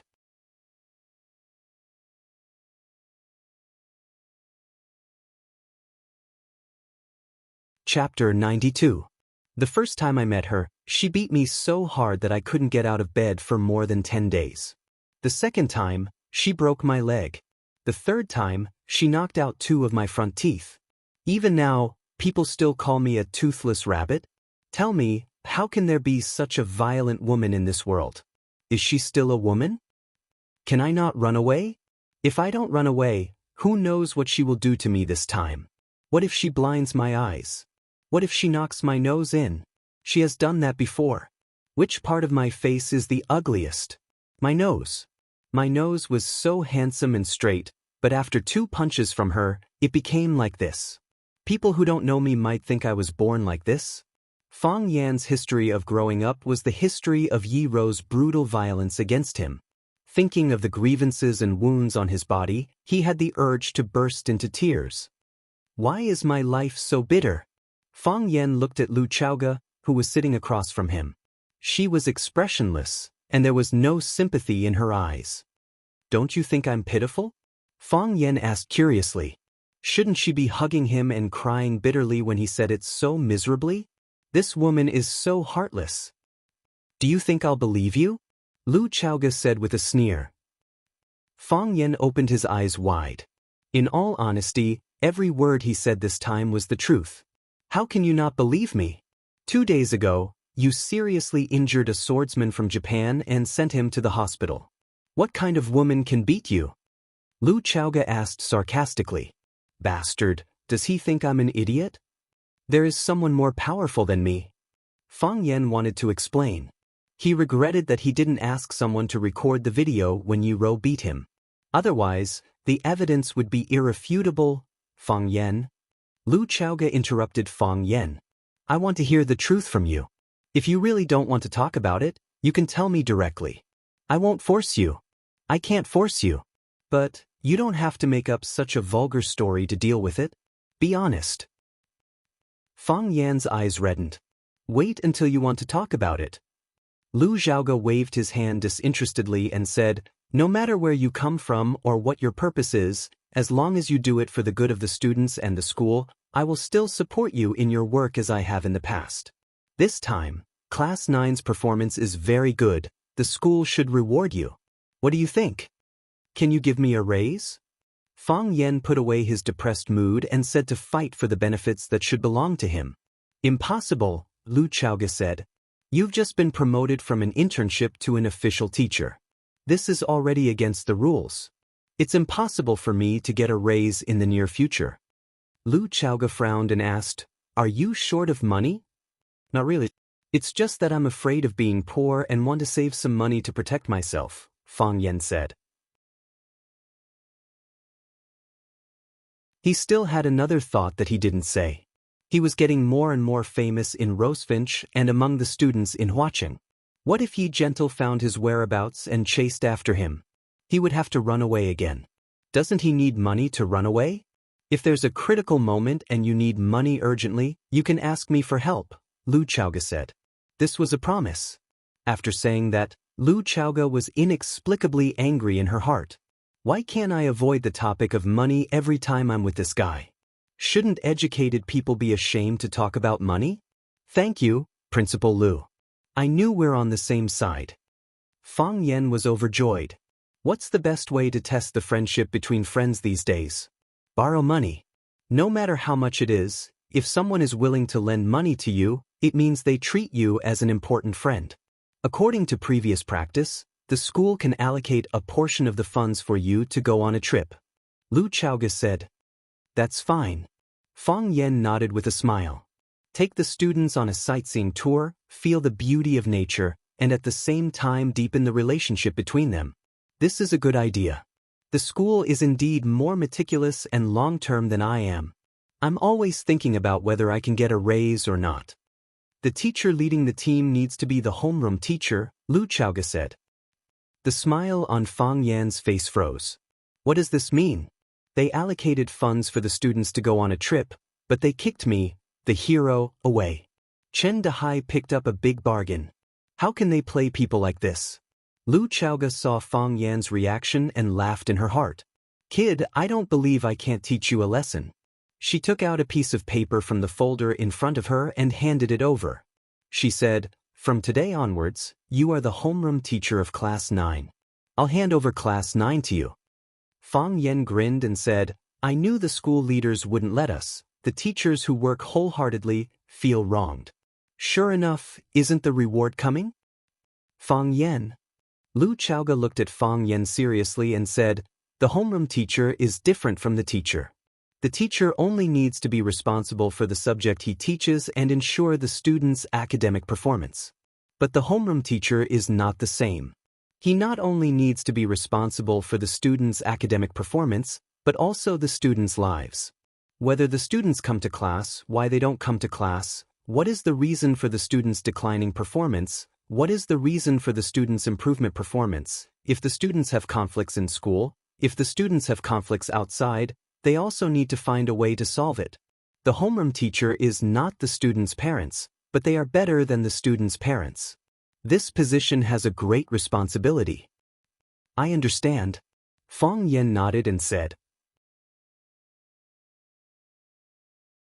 On the first day I came to Rosefinch, I told Principal Lu that I want to dedicate my youth, talent, and body. Where there is light, there is warmth. That was not a joke. Fang Yen, don't say such unrealistic things. Lu Chaoga interrupted Fang Yan's words. No one wants you to dedicate your youth and body. You just need to be serious and diligent, and that will be enough to become an excellent homeroom teacher. I helped you get the position of homeroom teacher of Class 9 to reward you for your excellent performance in receiving the Warren inspection team. Also, I have something I want you to do. What is it? Pilot, Lu Chaoga said. Pilot of Chinese Studies. What do you mean? Fang Yen did not understand. Learn Farewell to Cambridge Again, on Sparrow Bridge and Rainy Alley, in Rainy Alley. Enrich the students' knowledge of ancient literature in class and cultivate their interests and hobbies, such as the tea ceremony, calligraphy, and, of course, martial arts. Actually, you are already doing it. But I hope to make it more systematic. If Class 9 is successful, I will consider promoting it to the whole school, Lu Chaoga said. She looked at Fang Yen and said, You are the most suitable candidate. Aren't you afraid that I will lead the students of Class 9 astray? Fang Yen said with a smile. You have to know that it is still the fractional theory. If I bring them to learn these things all day, what if their scores fall behind? Who says that those who know the tea ceremony and calligraphy can't get high scores? Such people are more open-minded and better at thinking. I believe that they will be able to get better scores. Lu Chaoge looked at Fang Yan and said, "Of course, this is your responsibility. I hope that the students of Class 9 can be good at the tea ceremony and calligraphy, and they can also get good scores. This is the real reason why I am wholeheartedly promoting Rosefinch's education reform. You ask me to do so much, but you don't give me a raise, Fang Yan, but I am still willing to do these things for you." Fang Yan said with a smile, "What you think is also what I think. What you want to do is also what I want to do. I hope that they can write beautiful words and make beautiful poems. I hope that they can make delicious tea and practice sharp swords. The wisdom of the youth is the wisdom of the country, and the strength of the youth is the strength of the country. If every student is like me, who would dare to provoke us?" "I will accept this task," Fang Yan said heroically. "I will definitely give you a reborn Class 9, a Class 9 that will make everyone look at it in a new light." "Let's wait and see," Lu Chaoge said. "Principal Lu is busy, so I won't bother you." As Fang Yan spoke, he picked up the can of tea on the desk and said, "Principal Lu, you don't need to send me off. I can go out by myself." Lu Chaoge opened her mouth and wanted to shout, but in the end, she just shook her head and smiled bitterly. As soon as the office door was closed, the phone on the desk rang. Lu Chaoge glanced at the caller ID, hesitated for a moment, and finally pressed the answer button. "What's the matter?" Lu Chaoge asked coldly. "I am at the school gate." A man's hearty voice came from the phone as if he didn't hear the indifference in Lu Chaoge's tone at all, and said, "Mom asked me to pick you up for dinner when I get off work." "I still have work to do," Lu Chaoge said. "I will wait for you at the gate," the man said. "It may take a long time." After hanging up the phone, Lu Chaoge was a little upset. She pulled out the jade guanyin from her chest and gently rubbed it with her hand. A cool feeling poured into her palm, and her mood gradually calmed down. Whenever she was unhappy, this jade guanyin could bring her comfort that ordinary people couldn't understand. This kind of life. When will it end? She sighed, and there was a heart-palpitating coldness in her eyes.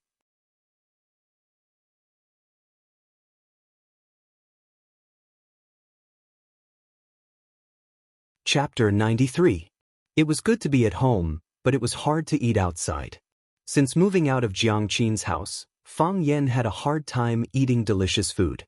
The food in the school cafeteria was really not good, and the money in Fang Yan's pocket could hardly support him to go to the restaurant in front of the school every day to improve his life. What's more, he didn't have the guts to spend all the money at once. He had to save a certain amount of money so that he could run away again at any time. Therefore, even if he was a little afraid of his grandfather, Lu Gong, he still liked to go to his house to eat when he had nothing to do. Lu Gong had a small appetite, so he put down his bowl and chopsticks first. He looked at Fang Yan, who was eating happily, and said, "Come to the study after eating." Fang Yan raised his head in confusion, but his grandfather had already left his seat. His grandmother slammed the chopsticks on the table and said angrily, "You old man, why did you ask Fang Yan to go to your study again? I'm warning you, if you scold Fang Yan and drive him away, I won't let you off." Fang Yan quickly comforted his grandmother and said, "Grandma, don't be angry. Who said that Grandpa asked me to go to the study to scold me? Maybe he was praising me. How can I not know his character?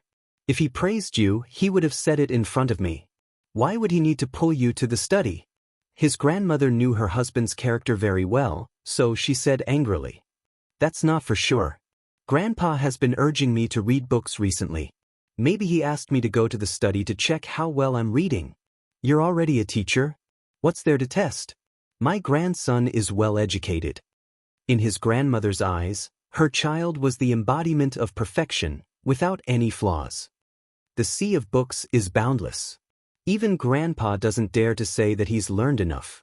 What's the point of my knowledge? Fang Yan said with a smile. He quickly finished the bowl of millet porridge in the bowl and half a steamed bun on the plate. He said, Grandma, I'll go upstairs to have a look. Be careful. If that old man scolds you, you can come downstairs to Grandma. Grandma said worriedly. Grandma, don't worry. Grandfather won't make things difficult for me, Fang Yan said with a smile. When Fang Yan walked into the study, his grandfather was standing in front of the table writing. Every day, he would write for 2 hours, an hour in the morning and an hour in the evening. It was also because of his decades of hard work that his calligraphy reached the pinnacle and formed a style of its own. The outside world called it iron bone calligraphy. It meant that his handwriting was as solid as steel, and every stroke seemed to be carved with an awl. Her grandfather rarely wrote for others, so there were very few calligraphy treasures that had been circulated outside. However, in the black market, each word could be sold for a sky-high price of hundreds of thousands to millions of words. Grandpa was one of the few calligraphers in Wuxia who valued their works according to their calligraphy. Even some of the top international masters still valued their works according to the ruler. It couldn't be helped. Who asked the former prime minister to personally ask him for his calligraphy and said, "If you get an iron bone calligraphy, it can be a family heirloom?" Therefore, after Du Qing got his grandfather's calligraphy, he cherished it. He personally visited his grandfather to give him a brush fee, which was also to express his gratitude and the importance he attached to this matter. Yachu. On the white xian paper, these 2 big characters were written neatly. Grandpa's brush was very heavy. At first glance, it seemed that the ink had soaked the thin xian paper and burned 2 big holes. However, when you picked up the xian paper, you would find that the 2 characters were intact. The characters were still on the paper, and the paper was still intact. The brush was heavy, and the brush was light.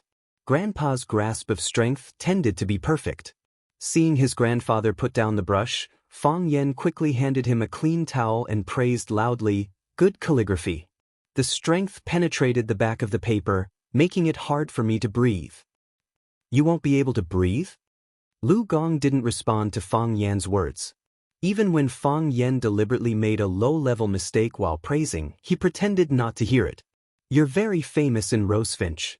Fang Yan chuckled and said, "What did Grandpa hear? You used your family's martial arts to seriously injure someone and send him to the hospital. What do you think I heard?" Lu Gong stared at Fang Yan sternly and said, "What did you promise me back then?" "I said that I wouldn't easily use force." "Grandpa, you don't know what happened that day. If you knew, you would also beat that Japanese up," Fang Yan explained. Lu Gong stared at Fang Yan for a while, then nodded and said, "That's true." Fang Yan felt that the old man was a little strange today. He was stubborn and stubborn. Once he made up his mind, even 9 bulls couldn't pull him back. When did he become so easy to talk to? "Grandpa, are you okay?" Fang Yan asked carefully.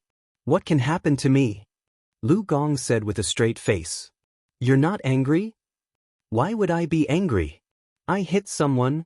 Chowga has already explained the cause of the incident to me. Otherwise, do you think I would let it go easily?" Lu Gong said with a cold snort. "Chowga? Headmaster Lu?" Fang Yan looked at Lu Gong thoughtfully and said, "Are you familiar with her? Who do you think invited Chowga back?" A rare smile appeared on Lu Gong's face. Obviously, this was something that made him very proud. "You invited Lu Chowga back? Brat, you have no respect for your elders. You have to call me Headmaster Lu." Lu Gong scolded. Fang Yan thought that Lu Chowga was only a few years older than him, so why couldn't he call her Lu Chowga? There was a reason for this incident, so I won't pursue it. But have you thought about it? You're so famous now, and you've exposed your skills. Don't tell me the Yi family didn't notice? Your mother called several times to ask about it, and your grandmother covered it up. You running away from home is such a big thing. Don't tell me they really didn't investigate? Do you think they really don't know you're in Huaqing? Fang Yan's heart was a little cold. He said, "I also thought about it. Knowing is one thing. But I've already run away. They don't have to come and drag me back, do they? I'm so disappointed. Why would they drag you back?" Lu Gong said, "Revenge breeds revenge. When will it end? What era is it now? Is it still fashionable to fight and kill? Fang Yan, I'm very happy that you came to Flower City to look for me. Since the path of martial arts was blocked, he would continue on the path of teaching and educating people. As long as you can settle down, I believe that you will also achieve extraordinary results. Grandpa, what have I become in my teacher's line of work? He's still a teacher. Coming out of his grandfather's villa, Fang Yan felt a little depressed. It was as if Yi Ro would suddenly jump out from the grass on the side of the road and say, "Fang Yan, guess who I am?" Then she would rush up and beat him up. Not only did Yi Ro make him nervous, but also the expectation of his family was a heavy pressure. He ran away from home. His father, who had high hopes for him, must be very disappointed. Grandpa, who was paralyzed in bed, must have suffered a huge blow, right? And that old drunkard? He must have gulped down a few mouthfuls of burning knife and cursed, "You're useless, right?" It wasn't that Fang Yan didn't work hard. On the contrary, he worked even harder than everyone else. The more he wanted to prove himself, the more he couldn't prove himself. Since he had comprehended the Tai Chi realm, the Fang family had regarded it as the hope of revitalizing the family. However, in the past 2 years, the more anxious he was, the more stagnated he became in the Tai Chi realm. In the end, the Tai Chi heart, which had been rotating slowly, stopped moving. It became a stillborn baby. Fang Yan was frightened. He knew that once he fought with Yi Ro, the secret of the Tai Chi realm would be exposed. That woman was not only skilled in martial arts, but also had a good eye. So he ran away. Just like a coward. However, he was the successor of Fang's Tai Chi realm. He could escape for a while, but could he escape for the rest of his life? Fang Yan thought of the sudden reaction of the Tai Chi heart again in his grandfather's study. At that time, his grandfather pointed out his heart and said that he lacked a kind of spirit.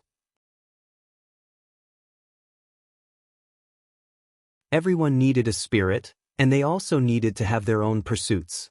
What was his pursuit? He deliberately pursued to improve his martial arts, but he got the opposite result. Instead of making progress, he was retreating. The Tao was natural. If it was not natural, how could he feel the infinite Tao? At that moment, he felt as if he had been enlightened. Fang Yan knew that his escape this time was the right choice, because he might have found another way to say goodbye. Although that way was full of thorns and weeds, and he did not know where to go, he knew that there must be a way. When I leave Rosefinch, it will be the day I reach the Tai Chi realm, Fang Yan said to himself. There was no wind or moon, and the air was dry and hot. Fang Yan was lost in his thoughts as he walked towards the courtyard he was staying in. His grandfather lived in the easternmost courtyard, and the one that belonged to Lu Chaoga, where Fang Yan lived, was the westernmost one. When he passed by the Yangong Causeway, he heard a low shout. "Stop, all of you stop! Zheng Guodong, you hooligan, Zheng Guodong?" These 3 words were like the key to activating the password. Fang Yan immediately retracted his thoughts. He glanced around and immediately ran toward the bank of Sparrow River. The scene in front of him caused his eyes to crack and his anger to boil. Under the reflection of the clear river, Fang Yan saw that Zheng Guodong and Li Yang were blocking a girl, one on the left and one on the right, not letting her leave. The girl had her arms crossed in front of her chest and was resisting with all her might. The girl cursed, but this did not dispel Zheng Guodong and Li Yang's enthusiasm. The 2 of them laughed and tangled with each other. They had no intention of letting go of this little sheep. "Scum," Fang Yan cursed. He immediately took out his phone from his pocket.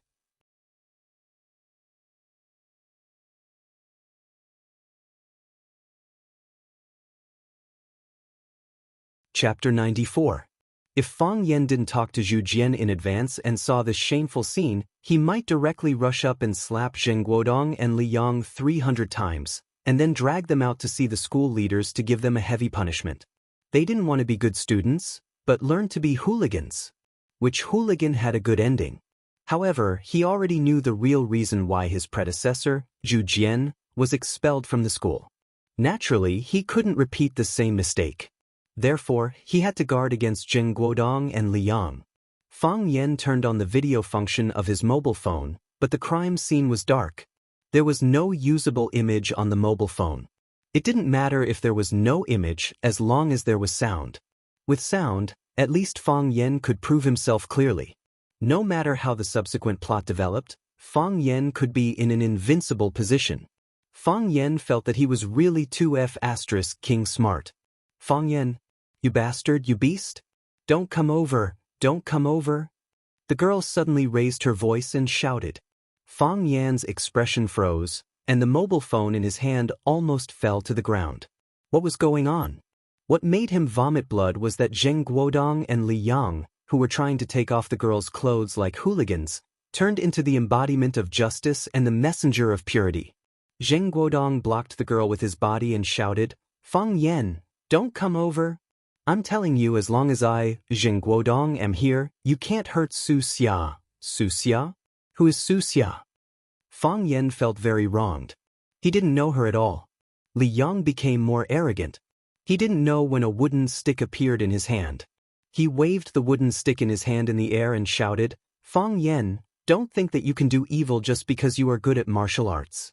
I'm telling you, unless I, Li Yang, die and you step over my dead body. Otherwise, don't think about hurting my girlfriend. Girlfriend? Su Xia is Li Yang's girlfriend? Fang Yen understood. This was a trap that saw him as the prey. Their target was him. They wanted to ruin his reputation and expel him from the school. It's fine if you don't move, but if you do, you'll hurt others. Fang Yen slipped his phone into his pocket. There was no point in continuing to take photos. All that was left was his criminal record. No, a pending criminal record. There were victims, witnesses, and they would find a way to get physical evidence. Only 2 of the 3 fops were present. The other one, Chen Tao, must be lying in ambush not far away. Fang Yen was furious. He hated being wronged in such a humiliating way. He could imagine that if this matter were to blow up, there would be no place for him in Rosefinch Secondary. No matter what the truth was, it was difficult for him to stand on the podium with such a scandal on his back. Fang Yen smiled. He was amused by these fellows. Last time, they were really up to no good and were discovered by Zhu Jian, who was passing by.